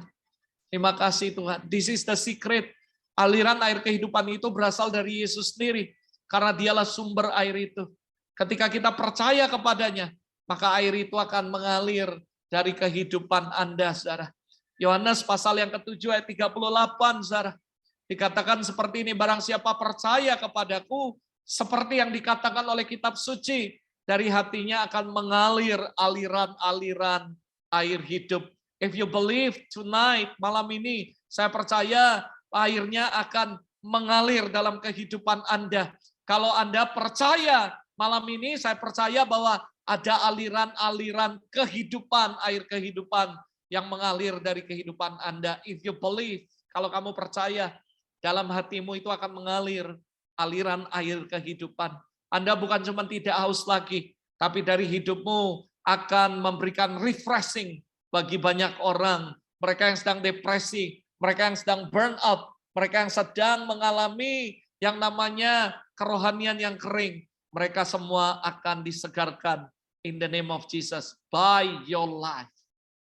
Saya berdoa hari ini biar air kehidupan itu mengalir dalam kehidupan Anda. Saya dengar Roh Kudus bicara, ada seorang ibu-ibu, engkau begitu merindukan Tuhan. Dan Roh Kudus berkata, malam ini this is your time, ini waktumu. Saya tahu sementara saya khotbah ini ya, Anda terus ngalami Tuhan. Bahkan Anda nggak bisa menahan air mata Anda. Anda terus. Dan Roh Kudus berkata, this is your time, this is your day. Ini harimu, di mana Tuhan akan datang dalam hidupmu, menjamah kehidupanmu. Aku berdoa Tuhan buat ibu ini, lakukanlah. Sementara pemberitaan firman diberitakan pun, aku berdoa biar aliran-aliran kehidupan itu terus mengalir memenuhi ibu ini di dalam nama Yesus. Thank you Lord, thank you Jesus. Terima kasih Tuhan. Thank you Lord. Yang berikutnya yang saya mau mengajak Anda untuk kita belajar, renungkan baik-baik. Why? Mengapa aliran air ini berubah jadi genangan? Sebenarnya dalam kehidupan kekristenan, semua kita ketika pertama kali terima Yesus, kita mengalami cinta pertama, falling in love with Jesus. Semua hidup kita mengalami aliran air kehidupan. Tapi masalahnya why? Mengapa? Dari sebuah aliran menjadi sebuah genangan. Ada begitu banyak kehidupan orang Kristen, terutama tengah masa pandemik ini. Mereka tidak lagi hidup dari aliran. Mereka nggak lagi menjadi aliran air kehidupan. Tapi hidup mereka udah menjadi genangan. Udah berubah semuanya. Nah pertanyaannya why? Kenapa kok bisa berubah? Yang pertama saudara, karena mengabaikan hubungan. This is the problem. Ada begitu banyak orang yang awalnya mereka mengalami si aliran kehidupan. Bahkan mereka memancarkan aliran kehidupan. Mereka melayani dengan urapan yang fresh dari Allah. Mereka berkhotbah, orang lain dijamah, disegarkan. Mereka mimpin pujian. Semua orang dibawa ngalami Tuhan. Mereka main musik, ya tiba-tiba ada kesembuhan, ada aliran-aliran kehidupan. Tapi but now, tiba-tiba berubah dari aliran menjadi genangan. Why? Kenapa masalahnya itu terjadi? Karena yang pertama mereka mengabaikan hubungan. Anda harus tahu bahwa kita dipanggil sebagai saluran, bukan sebagai sumber. Dengar baik-baik, Anda dan saya dipanggil sebagai saluran, bukan sumber. Sumbernya adalah Yesus, bukan kita. Kita ini cuma saluran. Sama buat saya secara pribadi, saya nggak berani dan tidak akan berani ngomong gini, sini yang sakit, buat doain pasti sembuh. Saya nggak berani, Stan. Kenapa? Karena saya tahu saya bukan sumber kesembuhan. Sumber kesembuhan adalah Jesus Christ, it's not me. Saya nggak bisa, kalau kamu kerasukan sini, aku doain langsung lepas. Ya, saya berdoa sih supaya ini cuma tata bahasanya, tapi hatinya nggak seperti itu. Tapi hati-hati dengan bahasa kita. Karena buat saya secara pribadi, saya yakin Pastor Robert, saya sadar Robert Lee, kamu dipanggil jadi saluran, bukan sumber. Dan kamu nggak akan punya sumbernya. Sumbernya tetap Yesus, supaya kamu terus bergantung hidup sama Tuhan. Yang perlu kamu lakukan adalah make sure, pastikan bahwa saluranmu nggak bocor, bahwa saluranmu nggak buntu, saluranmu nggak kotor, sehingga aliran air kehidupan daripada Tuhan benar-benar dialirkan kepada kehidupan orang lain. Sama persis dari sumbernya. Saudara, kenapa dari sumbernya bersih airnya? Nyampe di rumah kita sudah kotor, karena selangnya atau pipa-pipanya itu kadang busuk, kotor, karat, dan sebagainya, saudara. Nah, itulah yang terjadi dalam kehidupan kekristenan. Kenapa dari sebuah aliran air kehidupan tiba-tiba berubah menjadi genangan? Karena kita nggak sadar, kita mengabaikan hubungan. Ingat, saudara, kita dipanggil sebagai saluran, bukan sebagai sumber. Ada orang ngomong sama saya, Pastor, dulu saya masih ingat, saya pelayanan keluar kota di Jawa. Mereka datang ngomong, Pastor, I'm ready for diamond, I'm ready for gold dust. Saya ngomong sama mereka, dengar ya, I cannot bring even one. Because sumbernya Yesus, bukan saya.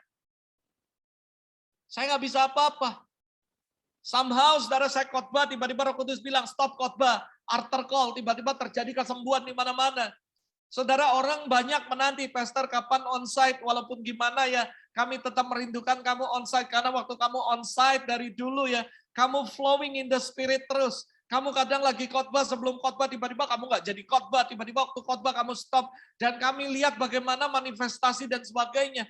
Saya berkata, yes, but sekali lagi saya tetap sadar bahwa saya cuma saluran, bukan sumber.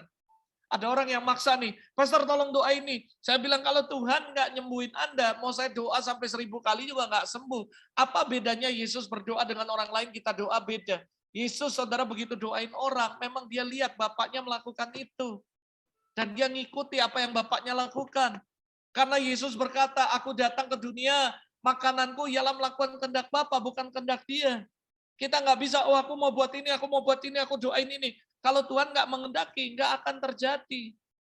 Malah yang ada buat malu Tuhan. Saya sadar betul bahwa hidup saya adalah saluran, saya bukan sumber. Saya bukan sumber kesembuhan, saya bukan sumber urapan, saya bukan sumber semuanya. Saya cuma saluran.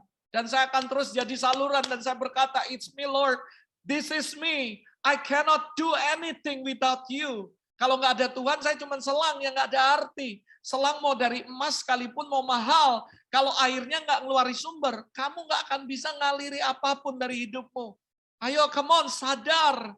Ada begitu banyak orang akhirnya lupa diri. Wah, gua urapan, kalau gua doain pasti sembuh. Kalau gua doain gini. Saya sih nggak naif lah ya, saya berkata, Lord, I cannot do. Aku nggak bisa. Saya bersyukur dalam pelayanan kami banyak orang yang sembuh, orang buta melihat ini sebagainya, orang bakti ini. Begitu banyak orang alami. Tapi saya sadar, it's not me. Saya tetap akan jaga hati saya dan berkata, Lord, I'm tahu diri, saya sadar bahwa saya ini bukan sumber apapun. Saya cuma saluran. Saya yakin kalau Anda punya sikap hati kayak gitu ya, God always with you, wherever you go. Karena dia tahu dan dia senang berjalan bersama Anda. Karena selalu glorify himself. It's not you. Bukan kamu. Saya pernah khotbah di salah satu tempat. Dia tulis, Pastor Robert Lee dengan pengurapan debu emas, bla bla bla. Saya marah, saya bilang, kalau you nggak hapus, gue nggak bakal khotbah lagi di tempat lu. Forever. Saya nggak bangga. Saudara, kalau saya mau terkenal, saya gampang. Saya tinggal ambil kotak-kotak saya. Ada beratus-ratus batu dan sebagainya. Saya bahkan even buku saya sampai hari ini saya nggak pernah promosi apapun, saya nggak pernah taruh di Facebook, saya nggak pernah taruh di Instagram, saya nggak taruh di YouTube saya. Orang berkata, Pastor, follower YouTube-mu di atas 2.000, Facebook-mu di atas goceng hampir, lalu Instagram-mu di atas 2.000, ini udah berapa ribu, Pastor, you promosi dong. Saya bilang, enggak lah, saya buat buku karena itu sebagai sebuah catatan legacy buat anak saya. Saya ngomong sama anak saya, dengar ya, you harus baca buku ini. Dan you harus lakukan. I give legacy to all my spiritual son and daughter. Saya ngomong ini menjadi sebuah pengalaman pribadi aku dengan Tuhan. Gak perlu sampai ini, itu, dan sebagainya. Saya secara pribadi ya, saya ngerti banget panggilan pelayanan saya bukan jadi orang terkenal. Kita nggak dipanggil untuk to become famous, to become rich. Kita dipanggil to become like him. Yesus berkata, aku datang ke dunia ini bukan is not do my will, but God will. Dia tahu banget, dia sadar, dia datang untuk melakukan apa yang Bapaknya suruh. Dan dia nggak intervensi apapun. Dan saya ngerti, saya dipanggil sebagai saluran, bukan sumber. Kalau kita sumber, akhirnya jadi kita sombong. Saya tidak menghakimi, tapi saya melihat banyak orang ketika dipakai Tuhan, hati mereka bergeser.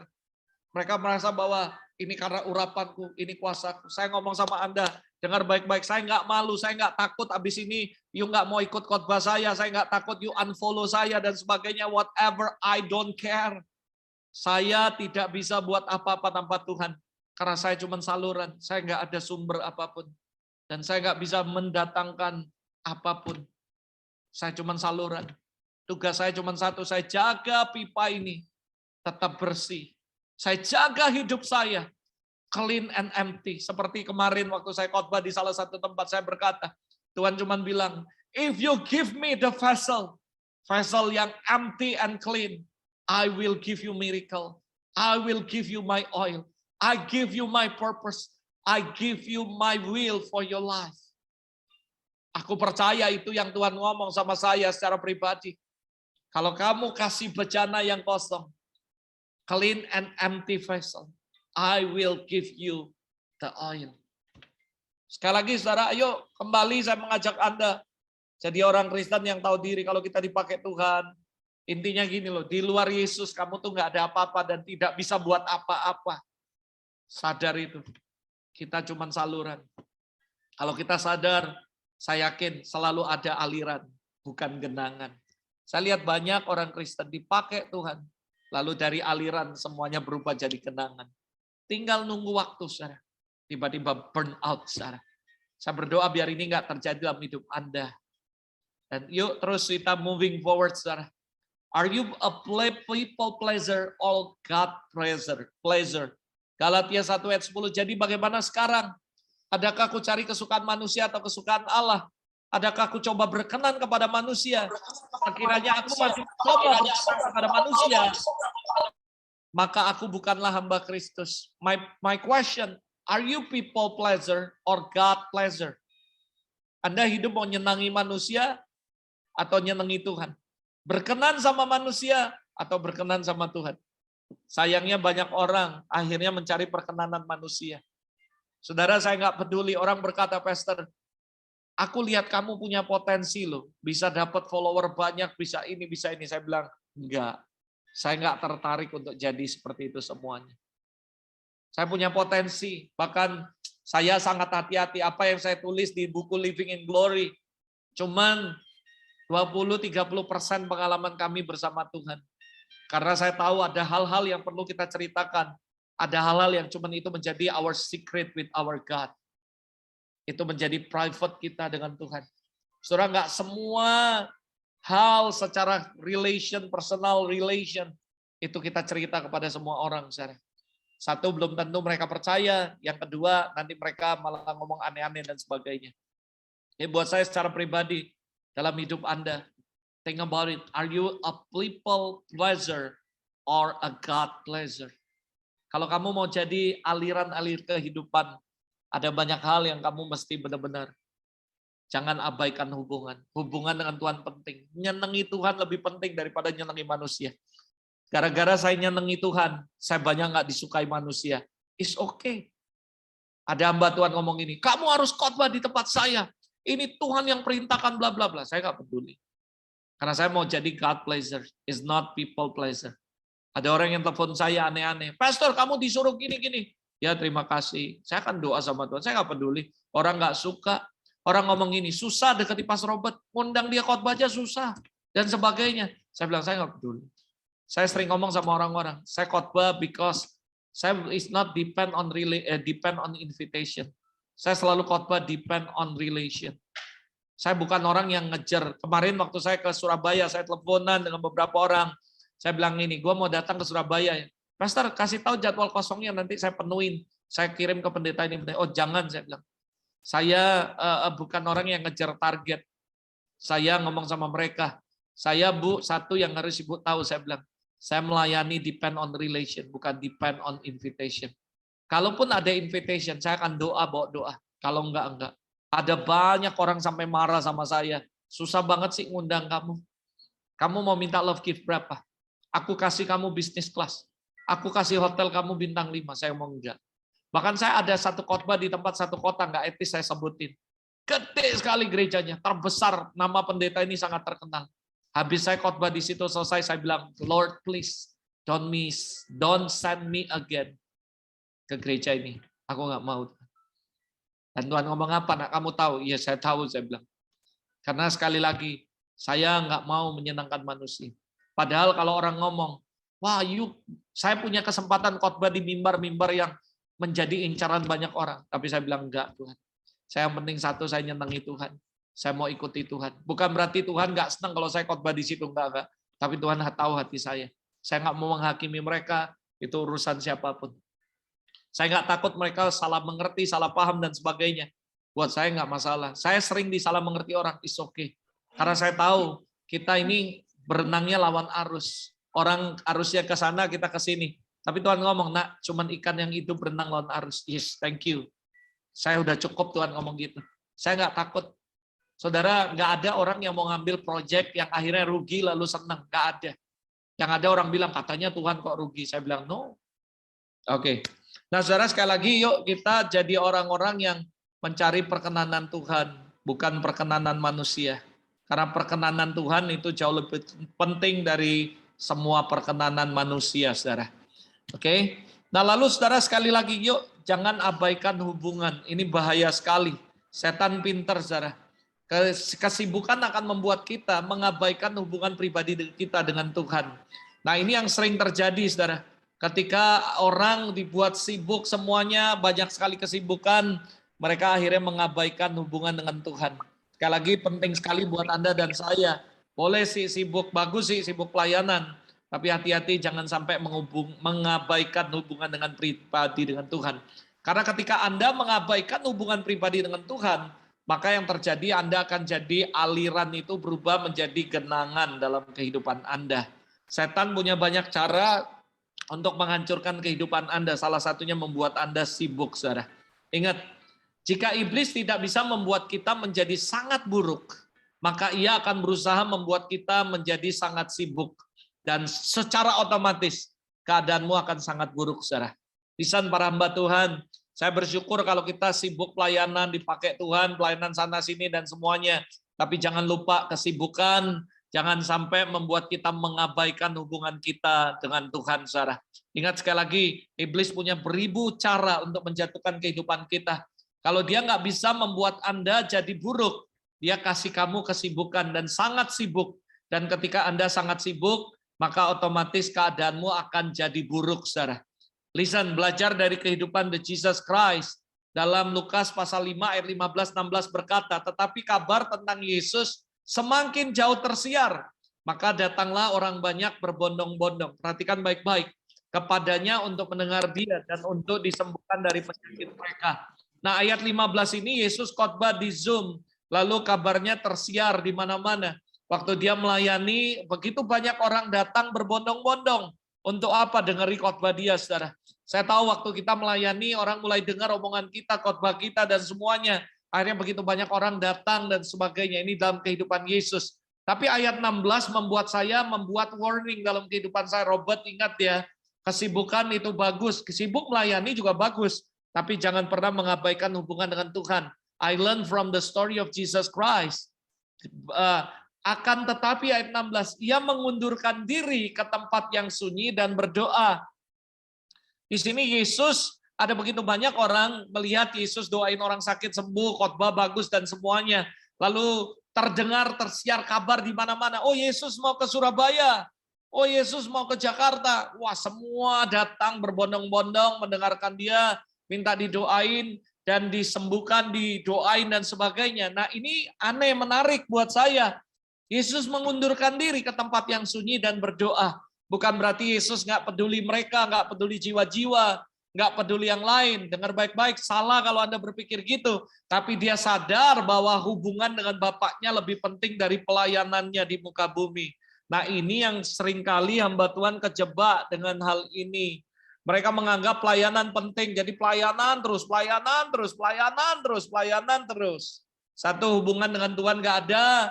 Yang kedua, keluarga terbengkalai, saudara. Saudara, saya kasih tahu buat Anda, ayo kita harus punya balancing dalam kehidupan kita. Spiritual is good, tapi kita juga harus punya balancing. Saya kalau ngomong sama orang yang terlalu ngeroh susah. Oh, pokoknya pelayanan. Habis ini saya keluar negeri, habis ini saya ke sini. Waktunya penuaian dan semuanya. Iya betul, saya nggak salahin. I'm agree. Tapi kalau Anda lihat Yesus, dia datang, orang banyak bondong. Mendengar, disembuhkan, dia mengundurkan diri, saudara. Ada waktunya kita mengundurkan diri. Ada waktunya kita stop, saudara. Dan cari ke tempat yang sunyi berdoa. Bukan berarti kita nggak mau melayani jiwa-jiwa. Bukan berarti kita nggak mau doain orang sakit. Bukan berarti kita nggak mau melayani orang yang membutuhkan pertolongan. Tapi Yesus mengajarkan sebuah prinsip yang benar. Bahwa hubungan dengan Bapaknya lebih penting dari semua pelayanan. Saya kasih tahu buat Anda, pelayanan saya, khotbah saya, nggak lebih penting. Yang lebih penting adalah bagaimana hubungan saya dengan Bapa di sorga. Tapi bukankah Yesus berkata, save the lost at any cost. Tinggali semua kalau ada domba yang jatuh. I'm agree. Tapi Anda jangan menerjemahkan ayat semau kamu. Konteksnya di Lukas 15-16 ini, Yesus sedang mengajarkan tentang prioritas. Bagaimana hubungan dengan Tuhan harus menjadi prioritas atas kehidupan hamba-hamba Tuhan. Bukan pelayanannya. Pelayanan bagus. Pelayanan tanpa hubungan dengan Tuhan nggak akan efektif dan tidak akan maksimal, saudara. Itu sebabnya pelayanan bagus, nyenangi Tuhan, tapi Anda harus ngerti prioritas yang utama. Bukan melayani secara pekerjaannya, tapi melayani dia secara personal. Yesus sadar ketika dia ada di muka bumi. Dia berkata hubungan dengan Bapa lebih penting daripada semua pelayanannya. Ada waktunya kita mengundurkan diri ke tempat yang sunyi dan berdoa. Saya bersyukur tahun ini Tuhan berkata, nak, 7 hari sebelum masuk 2022 puasa. Kami lakukan dan kami sudah selesai. Setelah itu lanjut 21 hari. Setelah itu lanjut 40 hari. Baru saya keluar pelayanan. Bulan Maret adalah selamat 2 tahun ini, saudara, lebih. Saya nggak pernah keluar pelayanan onsite kemanapun. Dan Maret ini adalah the first saya keluar, saudara. Dan ada begitu banyak orang excited. Pastor, ke tempatku ya, ke tempatku ya. Saya bilang, saya doa. Yang jelas, saudara, ini adalah pertama kalinya setelah sekian tahun saya nggak pernah keluar pelayanan kemanapun. Maret ini adalah first time buat saya. Saya tahu, saudara, 2 tahun ini Tuhan sembunyikan kehidupan kami. Tuhan perintahkan jangan keluar. Waktu saya ngomong nggak keluar, saya cancel begitu banyak khotbah. Dan banyak orang yang bisa terima, banyak orang yang marah. Sampai akhirnya nggak mau ngundang lagi. It's okay. Banyak orang yang marah, salah mengerti. Katanya supranatural, takut sama corona. Katanya gini, kok harus gini, protokol dan sebagainya. Nggak punya iman. Saya nggak peduli. Tapi saya bersyukur satu hal sih, selama corona, Tuhan merilis 2 buku dalam kehidupan saya, yaitu Living in Glory. Dan saya bersyukur untuk itu. Minimal, saudara, saya bersyukur sama Tuhan, ada hal yang saya bisa kerjakan untuk Tuhan. Dan Tuhan dimuliakan. Hari ini saya bersyukur, sekalipun saya nggak promosi di media sosial dengan gencar, buku ini ada di 60 kota. Buku ini memberkati beberapa negara. Buku ini sekarang lagi dirilis dalam bahasa Inggrisnya, saudara. Sudah dikerjakan separuhan lebih, saudara. Nanti setelah selesai, buku ini akan dirilis dalam bahasa Inggris. Setelah bahasa Inggris selesai, bahasa yang ketiga targetnya adalah Korea. Karena ada pendeta yang sudah mau ambil license-nya untuk diproduksi di Korea. Sehingga buku ini akan diterjemahkan juga dalam bahasa Korea, saudara. Buat saya secara pribadi, I believe, sekalipun kita di rumah, nggak keluar. Yang pertama saya tahu, God will provide my life and my family. Yang kedua, saya tetap masih bisa berguna untuk kerajaan Allah. Buktinya justru, saudara, saya bisa khotbah-khotbah di Zoom dan sebagainya. Karena saya percaya, kalau kita mengutamakan Tuhan, kita benar-benar ngerti prioritas kita. Percayalah, nggak usah cari pelayanan. Pelayanan akan datang dalam hidup saudara. Nggak usah kejar-kejar. Saya banyak kalau saya telepon ini, saya bisa khotbah sini, saya khotbah sini. Tapi itu bukan tujuan saya. Karena saya tahu, hubungan dengan Bapak di sorga itu jauh lebih penting daripada pelayanan apapun. Ayo belajar, supaya ketika ini Anda lakukan, hidupmu nggak akan jadi kenangan, tapi akan tetap jadi aliran, saudara. Yang kedua, saudara, belajar dari kisah Maria dan Marta adalah cermin bagi pelayan-pelayan Tuhan. Lukas 10, 39-42.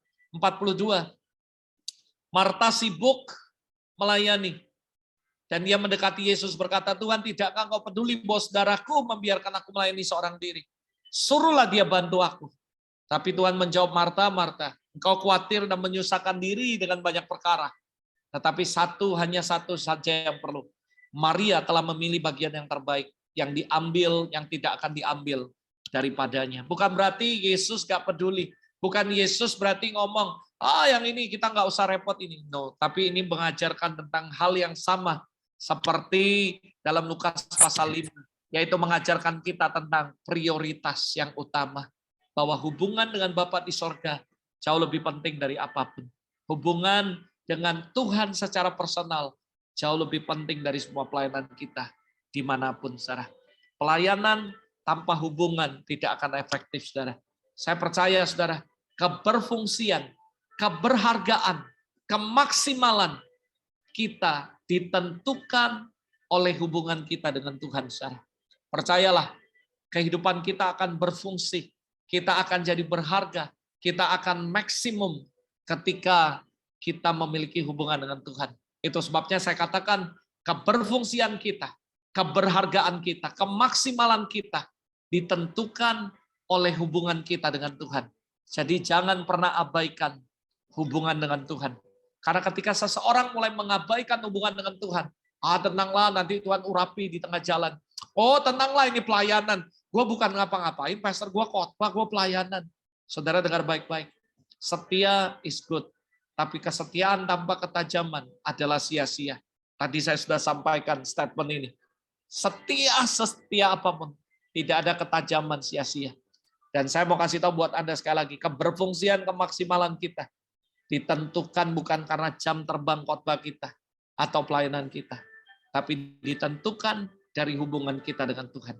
Semakin orang itu kuat hubungannya dengan Tuhan, apapun yang dia ngomong, apapun yang dia layani, semuanya akan maksimal di dalam nama Tuhan Yesus. Yang kedua, saudara, apa yang membuat aliran akhirnya berubah menjadi genangan, saudara? karena kesombongan. Dengar, kesombongan itu adalah dosa yang paling mengerikan. Iblis diusir dari sorga karena kesombongan. Kesombongan yang membuat dia akhirnya dari hidup dari aliran-aliran kehidupan di sorga, akhirnya dia dibuang dari sorga dan membuat dia terhenti. Saudara, saya kasih tahu buat Anda, kesombongan memposisikan dirimu untuk melawan Tuhan. Kesombonganlah yang membuat aliran terhenti dan akhirnya menjadi Tuhan. Saya sering khotbah ini, saudara. Ini benar-benar really from my heart. Saya ngomong banyak kepada anak-anak rohani saya ngomong kepada mereka. Ilmu air. Air mengalir dari tempat tinggi ke tempat yang lebih rendah. Artinya, siapapun Anda, kalau Anda bisa merasa lebih baik. Contoh nih, saya dengeri orang khotbah. Lalu ketika saya berkata, saya lebih diurapi dari dia. Saya lebih bagus dari dia. Saya nggak akan diberkati apa-apa. Saya sering ngomong sama orang lain, siapapun yang dikasih otoritas untuk menyampaikan firman, siapapun yang disuruh mimpin penyembahan, walaupun penyembahannya nggak enak, maukah Anda belajar sifat air, merendahkan sedikit aja, lebih rendah dari orang itu. Saya yakin kamu akan diberkati. Siapapun yang khotbah di sini, saya bilang sama mereka, jangan pernah. Saya banyak ketemu pendeta, tiba-tiba khotbah duduk sebelah saya, nggak bagus khotbahnya, pastornya, dangkal. Aduh, pastor, khotbahnya nggak bisa makan. Saya mau kasih tahu buat Anda. Ketika kamu menilai orang lain dan memposisikan dirimu lebih baik dari orang lain, itulah kesombongan. Sombong artinya kita membandingkan hidup kita dengan orang lain dan kita menganggap diri kita lebih dari orang lain. That is kesombongan. Saya kasih tahu banyak orang Kristen, banyak pelayanan Tuhan jatuh dari aliran, akhirnya berubah hidupnya jadi kenangan karena kesombongan saya. Tanpa sadar mereka sombong. Saya ngomong, Tuhan, siapa saya? Saya juga khotbah nggak bagus-bagus banget. Ngapain saya komentari khotbah orang? Sampai hari ini, siapapun yang khotbah yang saya dengar, saya ngomong, Tuhan, berkati dia. Kasih dia revelation yang lebih lagi. Urapi dia waktu berkhotbah. Dan saya buka hati. I will be blessed. Ketika saya nggak merasa bahwa saya lebih baik dari dia. Bahkan saya merendahkan diri saya. Yesus kalau nggak merendahkan dirinya, merendahkan, kita nggak akan pantas tinggal bersama Kristus. Saya nanti mungkin ya, kalau Tuhan izinkan, saya akan nulis buku lagi. Judulnya Berjalan Bersamaku. Saudara, dalam poin itu saya mau ngomong sama Anda satu hal. Bahwa saya dapati dari Tuhan bilang ini. Dan saya mengambil kesimpulan, orang boleh setuju atau enggak, terserah. Seberat apapun, seupaya apapun, saya kasih tahu buat Anda, this is my conclusion. Kita nggak akan pernah bisa berjalan bersama Tuhan. Kecuali Dia yang memutuskan untuk jalan sama kita. Never, never, never. Jalanmu bukan jalanku, pikiranmu bukan pikiranmu. Pikiranmu sama pikiran Tuhan, bedanya langit bumi. Gimana bisa jalan bareng? Gak bakal. Apa yang aku mau, kamu nggak mau. Bahkan apa yang aku suruh, kamu malah berontak. Gak akan. Dan saya mau ngomong sama Anda. Selama Anda nggak belajar dari kehidupan Yesus, merendahkan diri, kamu nggak akan diberkati. Saya ngomong sama orang, saya kadang-kadang lihat pendeta baru dipakai Tuhan, luar biasa, mulai ngomong, ini salah, ini sesat, ini nggak benar. Saya ngomong sama Anda, saya nggak pernah mau. Buat saya, itu bukan bagian saya untuk nyesat-nyesati orang. Itu bukan bagian saya untuk ngomong bahwa pengajaran dia nggak bagus, pengajaran dia jelek, dan sebagainya. Sekalipun saya tahu itu jelek. Tapi saya cuma ngomong, ngaca Robert, you juga nggak bagus-bagus banget. Robert ngaca, jangan suka ngomongin orang. Coba ada orang ngomongin, oh khotbahnya gitu-gitu terus. Nah, coba kasih dia mic suruh khotbah. Kalau dia nggak gemeteran di mimbar, you pikir khotbah gampang. Saya pernah ngelatih jemaat saya, jemaat yang di mana kami layani. Protes terus. Pastor, khotbah orang ini kurang. Oh, gini. Suatu hari saya ajak di mission trip. Lalu saya bilang, besok you yang khotbah. Nggak bisa tidur semalaman. Saya umumin di jemaat. Minggu besok ini yang akan khotbah. Oh, dia kaget, shock. Pastor jahat. Saya bukan jahat. Saya sedang ngajari kamu satu hal. Habis itu dia doa, saya doain dia. Habis itu gemeteran. Habis itu dia ngomong, Pastor, aku tahu Pastor khotbah susah. Kamu tahu apa yang kamu bisa pelajari? Mulai hari ini, siapapun yang khotbah, jangan pernah remehkan. Karena kamu tahu susah atau khotbah, ya Pastor, aku bertobat. Sekali lagi, saudara, Kesombongan akan membuat aliran berhenti dan akhirnya menjadi sebuah genangan. Jangan sombong. Kalau kita bisa dipakai Tuhan, itu anugerah. Air mengalir dari tempat tinggi ke tempat rendah. Kita datang ke gereja orang lain, kita dengar, lihat, rendahkan dirimu, and you will be blessed. Saya sering diajak orang, tiba-tiba saya dengar, saya omong, Tuhan terima kasih, aku belajar banyak hal. Bahkan saya kadang dengar orang khotbahnya salah, tapi saya belajar. Saya belajar apa? Bahwa satu hal yang saya pelajari, memang khotbah mesti di-prepare dengan baik. Mesti berdoa, mesti ngulik, mesti ini dan sebagainya. Saya ngomong, Tuhan aku belajar sesuatu. Sekalipun dari kesalahan orang, kita bisa membalikannya menjadi sebuah pelajaran penting dalam kehidupan kita, tergantung persepsi Anda. Jadi, sekali lagi, jangan jadi sombong, karena sombong akan membuat kita kehilangan aliran, dan akhirnya jadi genangan.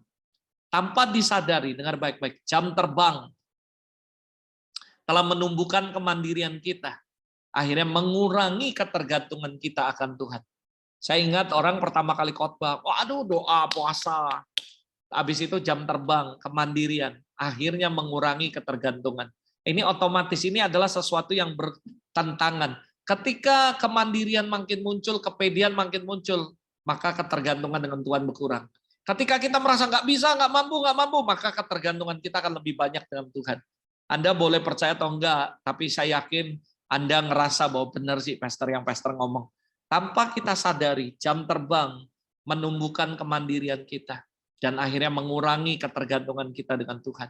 Orang pertama kali khotbah dengan 100 kali khotbah beda, saudara. Gampang lah, kosa ini pokoknya nge-flow aja in the spirit. Oh, gampang. Tapi waktu pertama kali khotbah, mereka benar-benar belajar, mereka berdoa, mereka mempersiapkannya. Itulah yang saya katakan. Tanpa kita sadari, seringkali jam terbang menumbuhkan kemandirian dan akhirnya mengurangi ketergantungan dengan Tuhan. Sekali lagi, kalau kamu mau terus hidup dalam aliran air kehidupan, jangan sombong. Karena kesombongan akan membuat aliran berhenti dan akhirnya menjadi genangan. Kehidupan doa pribadi kita itu adalah parameter ketergantungan kita dengan Tuhan. Kalau Anda berkata, Pastor, gimana cara ngukurnya? Bahwa saya tetap bergantung sama Tuhan. Bahwa saya ini masih tetap bergantung. Itu adalah parameternya adalah jam doa. Hidup kita, kehidupan pribadi doa kita, itu adalah parameter ketergantungan kita akan Tuhan. Kalau kita merasa, gue udah bisa sih sedikit berdoa, maka itu kita sedikit bergantung sama Tuhan.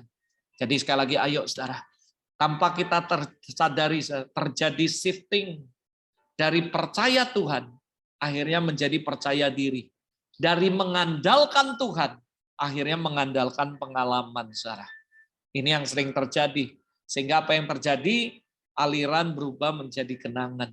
Tanpa sadar, shifting besar terjadi kepada kehidupan banyak hamba Tuhan. Dari yang percaya Tuhan, akhirnya jadi percaya diri.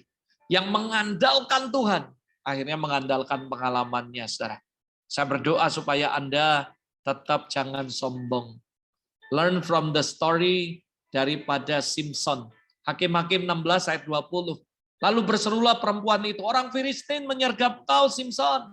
Maka terjagalah ia dari tidurnya serta katanya, seperti yang sudah-sudah, aku akan bebas dan meronta lepas. Tetapi tidaklah diketahui bahwa Tuhan telah meninggalkan dia. Seringkali ini yang terjadi dalam kehidupan kita. Tanpa sadar, hidup kita bukan lagi aliran, tapi genangan. Kita akan ngomong, seperti yang sudah-sudah melayani, aku bisa. Seperti yang sudah-sudah khotbah, gampang. Seperti yang sudah-sudah mimpin pujian. Seperti yang sudah-sudah main musik. Tapi tanpa kita ketahui bahwa Tuhan sudah meninggalkan kita. Seperti yang sudah-sudah garis bawahi, saudara. Itu artinya kebiasaan. Udahlah, udah biasa. Gue udah biasa melayani, gue udah biasa khotbah. Gue udah biasa mimpin pujian. Tapi kita nggak sadar. Kita nggak ketahui bahwa Tuhan sudah nggak ada bersama kita. Dan tanpa kita sadari apa yang terjadi, hidup kita nggak lagi mengalirkan aliran. Saya sering ngomong sama orang, udahlah kalau khotbah nggak usah terlalu ngejelimet. Kalau khotbah nggak usah terlalu aneh-aneh sampai gimana. Kalau khotbah satu, saudara, simply orang mengerti, yang penting ada kehidupan yang mengalir. Bukan knowledge, bukan information, tapi revelation, saudara. Karena information cuma memberikan knowledge buat kita. But revelation change your life selama-lamanya, saudara. Seperti yang sudah-sudah, tapi dia nggak sadar bahwa dia sudah kehilangan aliran. Dan akhirnya jadi sebuah kenangan, saudara. Yang ketiga, saudara, apa yang membuat aliran berubah menjadi kenangan? Yaitu kecemaran hati, saudara. Ketika seseorang hatinya cemar, maka saudara yang terjadi adalah aliran berubah menjadi kenangan, saudara. Saudara, 2 Petrus mengajarkan hal yang ngeri buat saya. 2 Petrus 2 ayat 17 berkata, guru palsu adalah seperti mata air yang kering, saudara. Mata air yang kering. Guru palsu itu maksudnya apa? Dia ngajar, tapi apa yang diajarkan itu nggak sesuai dengan apa yang Tuhan mau, nggak sesuai dengan apa yang Tuhan suruh, nggak sesuai dengan kebenaran. Nah itulah, saudara, yang mengerikan. Ini sangat mengerikan. Dikatakan guru palsu itu seperti mata air yang kering, saudara. Kita nggak boleh jadi guru palsu. Kita harus jadi the servant of God, benar-benar yang ketika kita khotbah, ketika kita melayani, kita mengalirkan aliran air kehidupan, bukan genangan, saudara. Ini penting sekali. Pertanyaan Pastor Robert, kenapa mata air kok bisa kering? Kenapa kok bisa kering? Sekali lagi Amsal 4:23, jagalah hatimu dari kewaspadaan, segala kewaspadaan, karena dari situlah terpancar kehidupan. Sekali lagi, saudara, yuk kita jaga hati kita. Kalau kita bisa jaga hati, maka kita akan mengalirkan aliran kehidupan. Sebagai pemimpin pelayan, kita kadang dituntut untuk selalu mengalah saat terjadi konflik. Apalagi anak pendeta. Kalau lagi ribut sama anak jemaat, pasti anak pendeta harus ngalah. Karena anak pendeta dan sebagainya. Kalau kita konflik dengan orang dan sebagainya, pasti kita yang harus ngalah dan sebagainya. Sehingga tanpa sadar, saudara, itu melukai hati. Dan hati-hati jaga hatimu. Dan belum lagi kamu disakiti, kamu dikecewakan, kamu dilukai. Dan itu membuat hatimu cemar. Akhirnya karena kecemaran, tanpa kamu sadari, aliranmu berubah menjadi genangan, saudara. Banyak yang saya katakan istilahnya, saudara. Banyak sekali pelayan Tuhan sedang mengalami amsyong, saudara. Bahasa kerennya amsyong. Luka dalam, saudara. Kenapa? Karena mereka mengalami banyak yang gak enak, saudara. Makanya hati-hati, saudara. Yang kedua, saudara, kenapa mata air bisa kering? Tapi maafkan saya ngomong ini gak ada maksud apa-apa. Ini kebenaran yang saya mau sampaikan.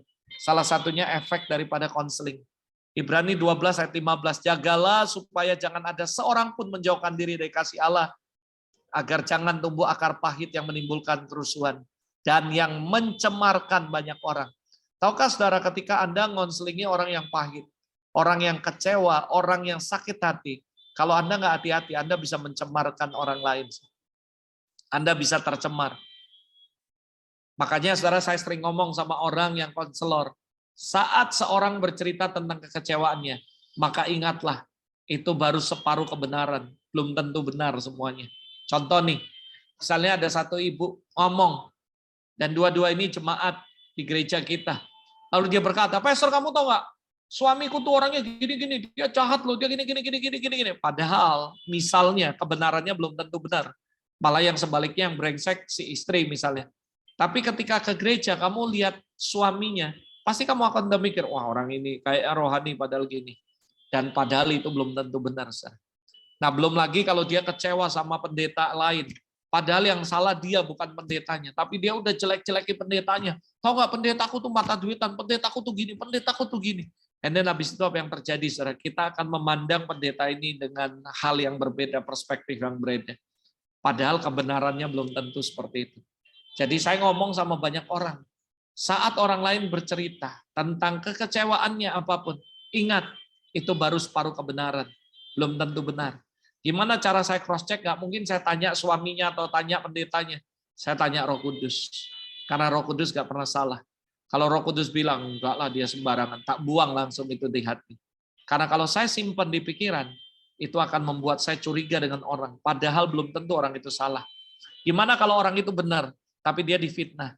Saudara, yang akan tercemar dan kita salah di hadapan Tuhan karena ikut menghakimi orang lain. Makanya ketika ada orang ngomong pendeta ini, saya iya-iyain aja. Saya nggak pernah mau masukin ke hati.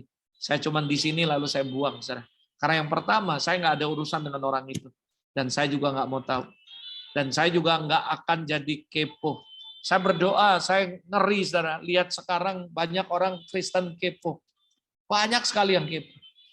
Kalau ngafal firman, susah. Ngafal gosip cepat sekali. Untuk memberitakan firman Tuhan kepada orang lain, susah. Mulut rasanya kram. Tapi memberitakan gosip cepat sekali. Bahkan ngomong ini, kamu tahu nggak, ada kejadian loh di jemaat ini ya, si A ya. Ibu ini gini loh. Tapi please ya, jangan ngomong-ngomong. Oh iya, oke. Yang ini nanti ngomong lagi. Kamu tahu nggak, ternyata si ini gini loh. Tapi please ya, jangan ngomong. Akhirnya semua jemaat nggak ngomong pun, tapi semuanya tahu. Lalu bapak ini datang, ibu ini datang. Mata semua orang mandang mereka beda. Saudara. Makanya saya katakan sama Anda, hati-hati. Saya bukan berarti habis ini nggak boleh konseling. Nggak, silakan. Tapi Anda yang mengkonseling orang lain, Anda harus bijak. Dan Anda harus punya filter, yaitu Roh Kudus. Jangan sampai Anda kecemar oleh karena kekecewaan orang, kepahitan orang lain, mencemarkan hidup Anda. Lalu pertanyaannya, Pastor, kalau gitu apa solusinya? Daripada kepahitan. Kepahitan itu terjadi karena kebodohan rohani. Akibat kegagalan kita memahami pembelajaran Tuhan. Jadi kalau kita kecewa, kita itu bodoh sebenarnya kalau kita kepahitan. Saudara, 2 tahun yang lalu Tuhan suruh kami menangani sebuah proyek. Ambil sebuah diskotik dan mengubahnya menjadi rumah Tuhan dan sebagainya. Lalu kami habis uang banyak, renovasi dan sebagainya, ngerjain proyek ini.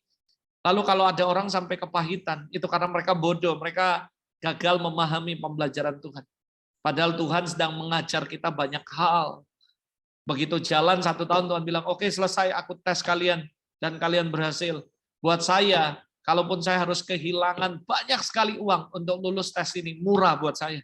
Karena belajar kehidupan itu mahal. Anda nggak bisa beli dengan uang berapapun.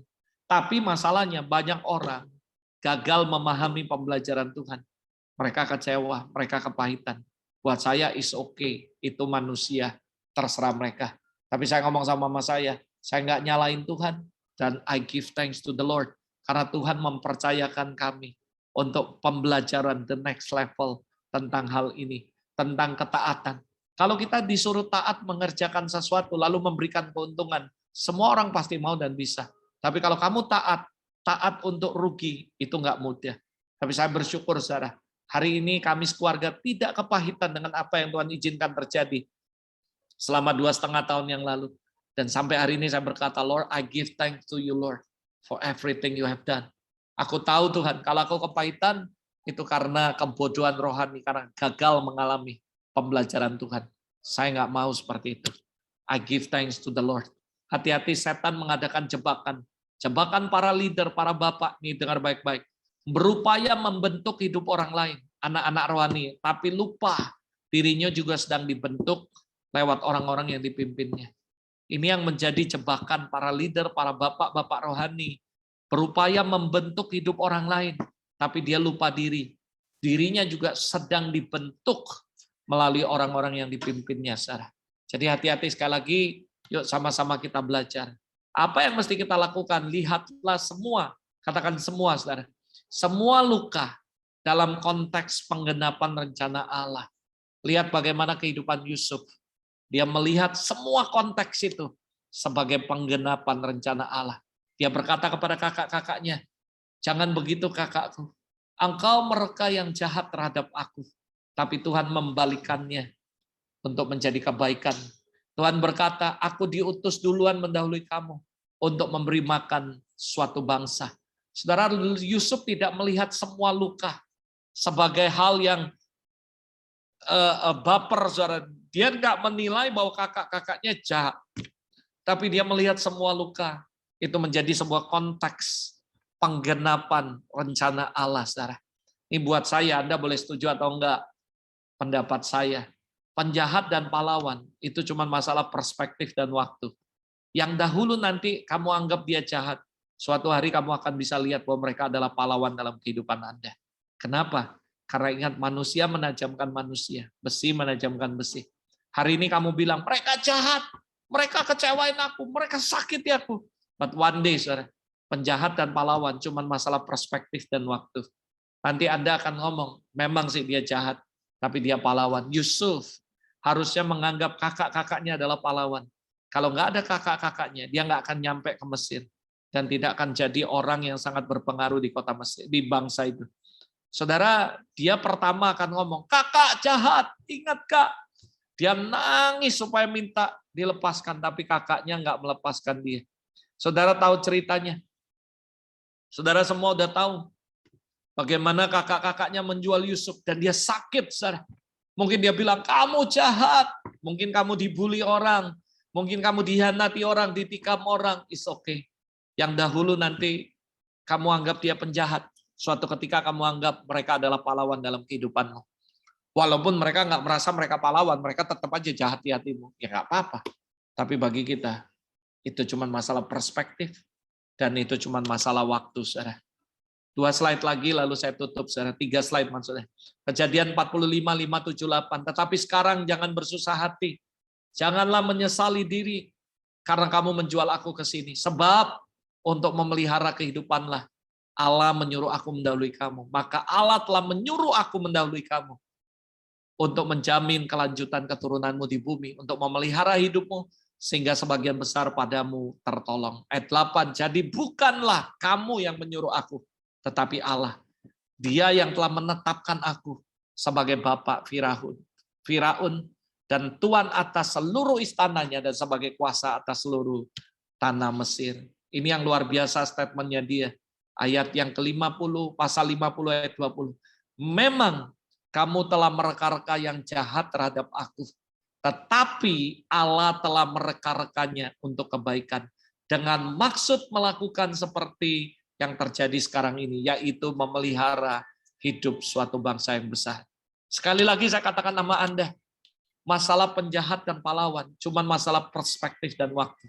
Suatu ketika orang yang jahat di kamu akan mengucap syukur karena mereka menjadikan hidupmu indah.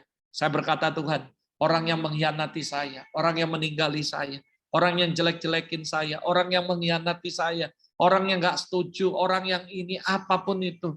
I thanks God karena mereka menjadikan hidup saya semakin indah di hadapan Tuhan. Kita nggak akan tajam kalau nggak ditajamkan oleh manusia. Kita kepelajar. Kalau Anda berkata, Tuhan gimana caranya supaya aku menjadi seperti Kristus? Aku menjadi ngerti apa itu pengampunan. Kamu harus disakiti berkali-kali. Dan waktu kamu memberi pengampunan, kamu akan ngerti what is definition dari pengampunan. Gimana caranya supaya Anda belajar kesabaran? Tuhan akan kirim banyak orang menjengkelkan hidup Anda. Disitulah Anda belajar kesabaran. Gimana Tuhan supaya hidupku penuh kasih? Anda akan banyak dihianati, banyak dilakukan ini, itu, dan sebagainya. Dan disitulah Anda belajar apa itu kasih. Kasih itu sabar, kasih itu murah hati, kasih itu tidak dendam, kasih itu memberi, kasih itu giving. Kasih, love is giving. Love is giving. Kasih itu memberi. Dan nggak mudah, saudara. Tapi saya berdoa supaya Anda dan saya hari ini dibukakan Tuhan. Come on, sekali lagi. Nggak mudah sih. Lalu slide terakhir, lalu saya tutup. Ini pernyataan. Kalau kita selalu merasa bahwa diri kita sebagai korban, maka kita tidak akan pernah bisa jadi pemenang. Jadi saudara, saya bersyukur malam hari ini berapapun Anda yang hadir, saya berdoa supaya malam ini Anda benar-benar merefleksikan kehidupan Anda. Apakah hidup Anda saat ini adalah sebuah aliran atau hidup Anda sebuah genangan? Kalau Anda merasa, yes Pastor, firman ini bicara begitu kuat dalam hati saya, kamu nggak terlambat, yuk kita berubah. Hari ini, malam ini saya berdoa dari tempat ini dimanapun Anda berada, supaya hidupmu akan berubah dari sebuah genangan, bahkan genangan yang sisa, yang sudah kotor bau, hari ini akan dialiri kembali dengan aliran-aliran kehidupan. Sehingga hidupmu tidak lagi dari genangan. Kamu nggak melayani dari genangan. Kamu nggak hidup dari sisa genangan. Tapi kamu akan dialiri dengan aliran air kehidupan. Yuk kita tundukkan kepala sama-sama di hadapan Tuhan. Angkat tanganmu. Thank you Lord. Terima kasih Tuhan. Thank you Lord. Thank you Jesus. Thank you Lord. Thank you Jesus. Mari Roh Kudus bergerak. Bergerak Roh Kudus. Bergerak. Come on Holy Spirit. We invite you right now. Right now. Jesus. Thank you Lord. Makasih Roh Kudus. Roh Kudus jamah mereka. Jamah setiap umat-Mu dimanapun mereka berada. Right now Lord, aku berdoa, biarlah hari ini berikan air itu kepada setiap kami. Dimanapun kami hari ini kami mengangkat tangan, kami berseru. We cry out to you Lord. Kasih kami aliran air kehidupan. Kami nggak mau hidup dari sisa-sisa genangan. Apalagi genangan yang kotor, apalagi cuma sisa dari genangan. Tapi hari ini biar kami boleh mengalami kembali ya Tuhan, aliran-aliran kehidupan. Aku berdoa Roh Kudus bergerak, jamah setiap umat-Mu. Dimanapun mereka berada, I release Lord, your spirit right now. Holy Spirit, I pray right now in the name of Jesus. Penuhi setiap kami dengan aliran-aliran kehidupan. Holy Spirit, we invite you to come right now in the name of Jesus. Jamah setiap kami Roh Kudus. Dan penuhi dengan aliran, supaya kami nggak lagi hidup dari genangan, tapi ada aliran kehidupan. Saya berdoa dari tempat ini. Percaya kalau Anda percaya, hari ini aku berdoa biar ada aliran. Saya berdoa hari ini akan ada sungai Tuhan yang mengalir memenuhi kehidupan Anda. Kayak seperti ada air terjun yang akan memenuhi kehidupan Anda, memperbarui kehidupan Anda. Sehingga Anda tidak lagi hidup dari genangan, tapi Anda akan hidup dari aliran-aliran kehidupan. Hari ini aku berdoa Roh Kudus, mari bergerak Roh Kudus. Aku berdoa di dalam nama Yesus seperti what I feel, biar mereka juga rasakan hal yang sama. Ada aliran yang mengalir, yang sedang memenuhi, yang sedang memperbarui kehidupan kami. Right now in the name of Jesus. Right now in the name of Jesus. Right now in the name of Jesus. Holy Spirit move right now. Dan aku berdoa mari para malaikat orang kudus, layani umat Tuhan di rumah, dimanapun mereka berada. Biar mereka boleh mengalami saat ini aliran kehidupan itu. Bring them Lord. In Jesus name, in Jesus name. Terima kasih. Yuk semua angkat tangan, mulai ngucap syukur. Ucap syukur sama Tuhan. Saya percaya saat ini dia akan bergerak, dia akan bekerja. Dan dia akan menjamah setiap Anda.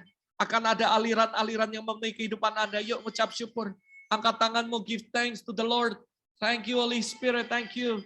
Terima kasih untuk air kehidupan. Terima kasih Tuhan buat aliran-aliran kehidupan. Oh terima kasih Roh Kudus. Kirabasya katakana moria labasye. Hura kata seteke mo sokoteke. Hiarabasya andarabo sokotokorobose. Terima kasih Tuhan. Come on Holy Spirit, move right now. Give thanks to you Lord. Refresh. Lord, I pray refresh our spirit right now. Refresh our soul. Refresh our body, oh God, in Jesus' name. Refresh, Holy Spirit. Refresh. Aku berdoa untuk setiap orang yang ada di layar-layar ini. Semuanya aku berdoa. Jamah mereka Roh Kudus. Jamah mereka. Saya nggak bisa menyentuh saudara karena online. Saudara cukup sentuh layar Anda. Saya berdoa dari tempat ini, Tuhan, aku berdoa. Kuasa-Mu tidak dibatasi oleh tempat dan waktu. Aku berdoa di dalam nama Yesus saat ini. Aku berdoa in the name of Jesus. Terimpartasi Tuhan Roh-Mu di dalam nama Yesus untuk setiap umat-Mu. Right now in the name of Jesus. Right now in the name of Jesus. Right now Holy Spirit. Right now in the name of Jesus. Thank you Lord. Thank you God. Thank you Lord. Thank you Jesus. Terima kasih Tuhan. Thank you Lord. Thank you Lord. Thank you Jesus. In the name of Jesus, I release your spirit right now. Right now.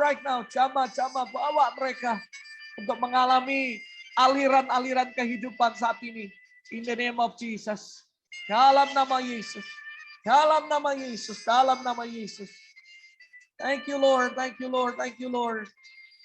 you Jesus. Thank you Lord. Thank you God.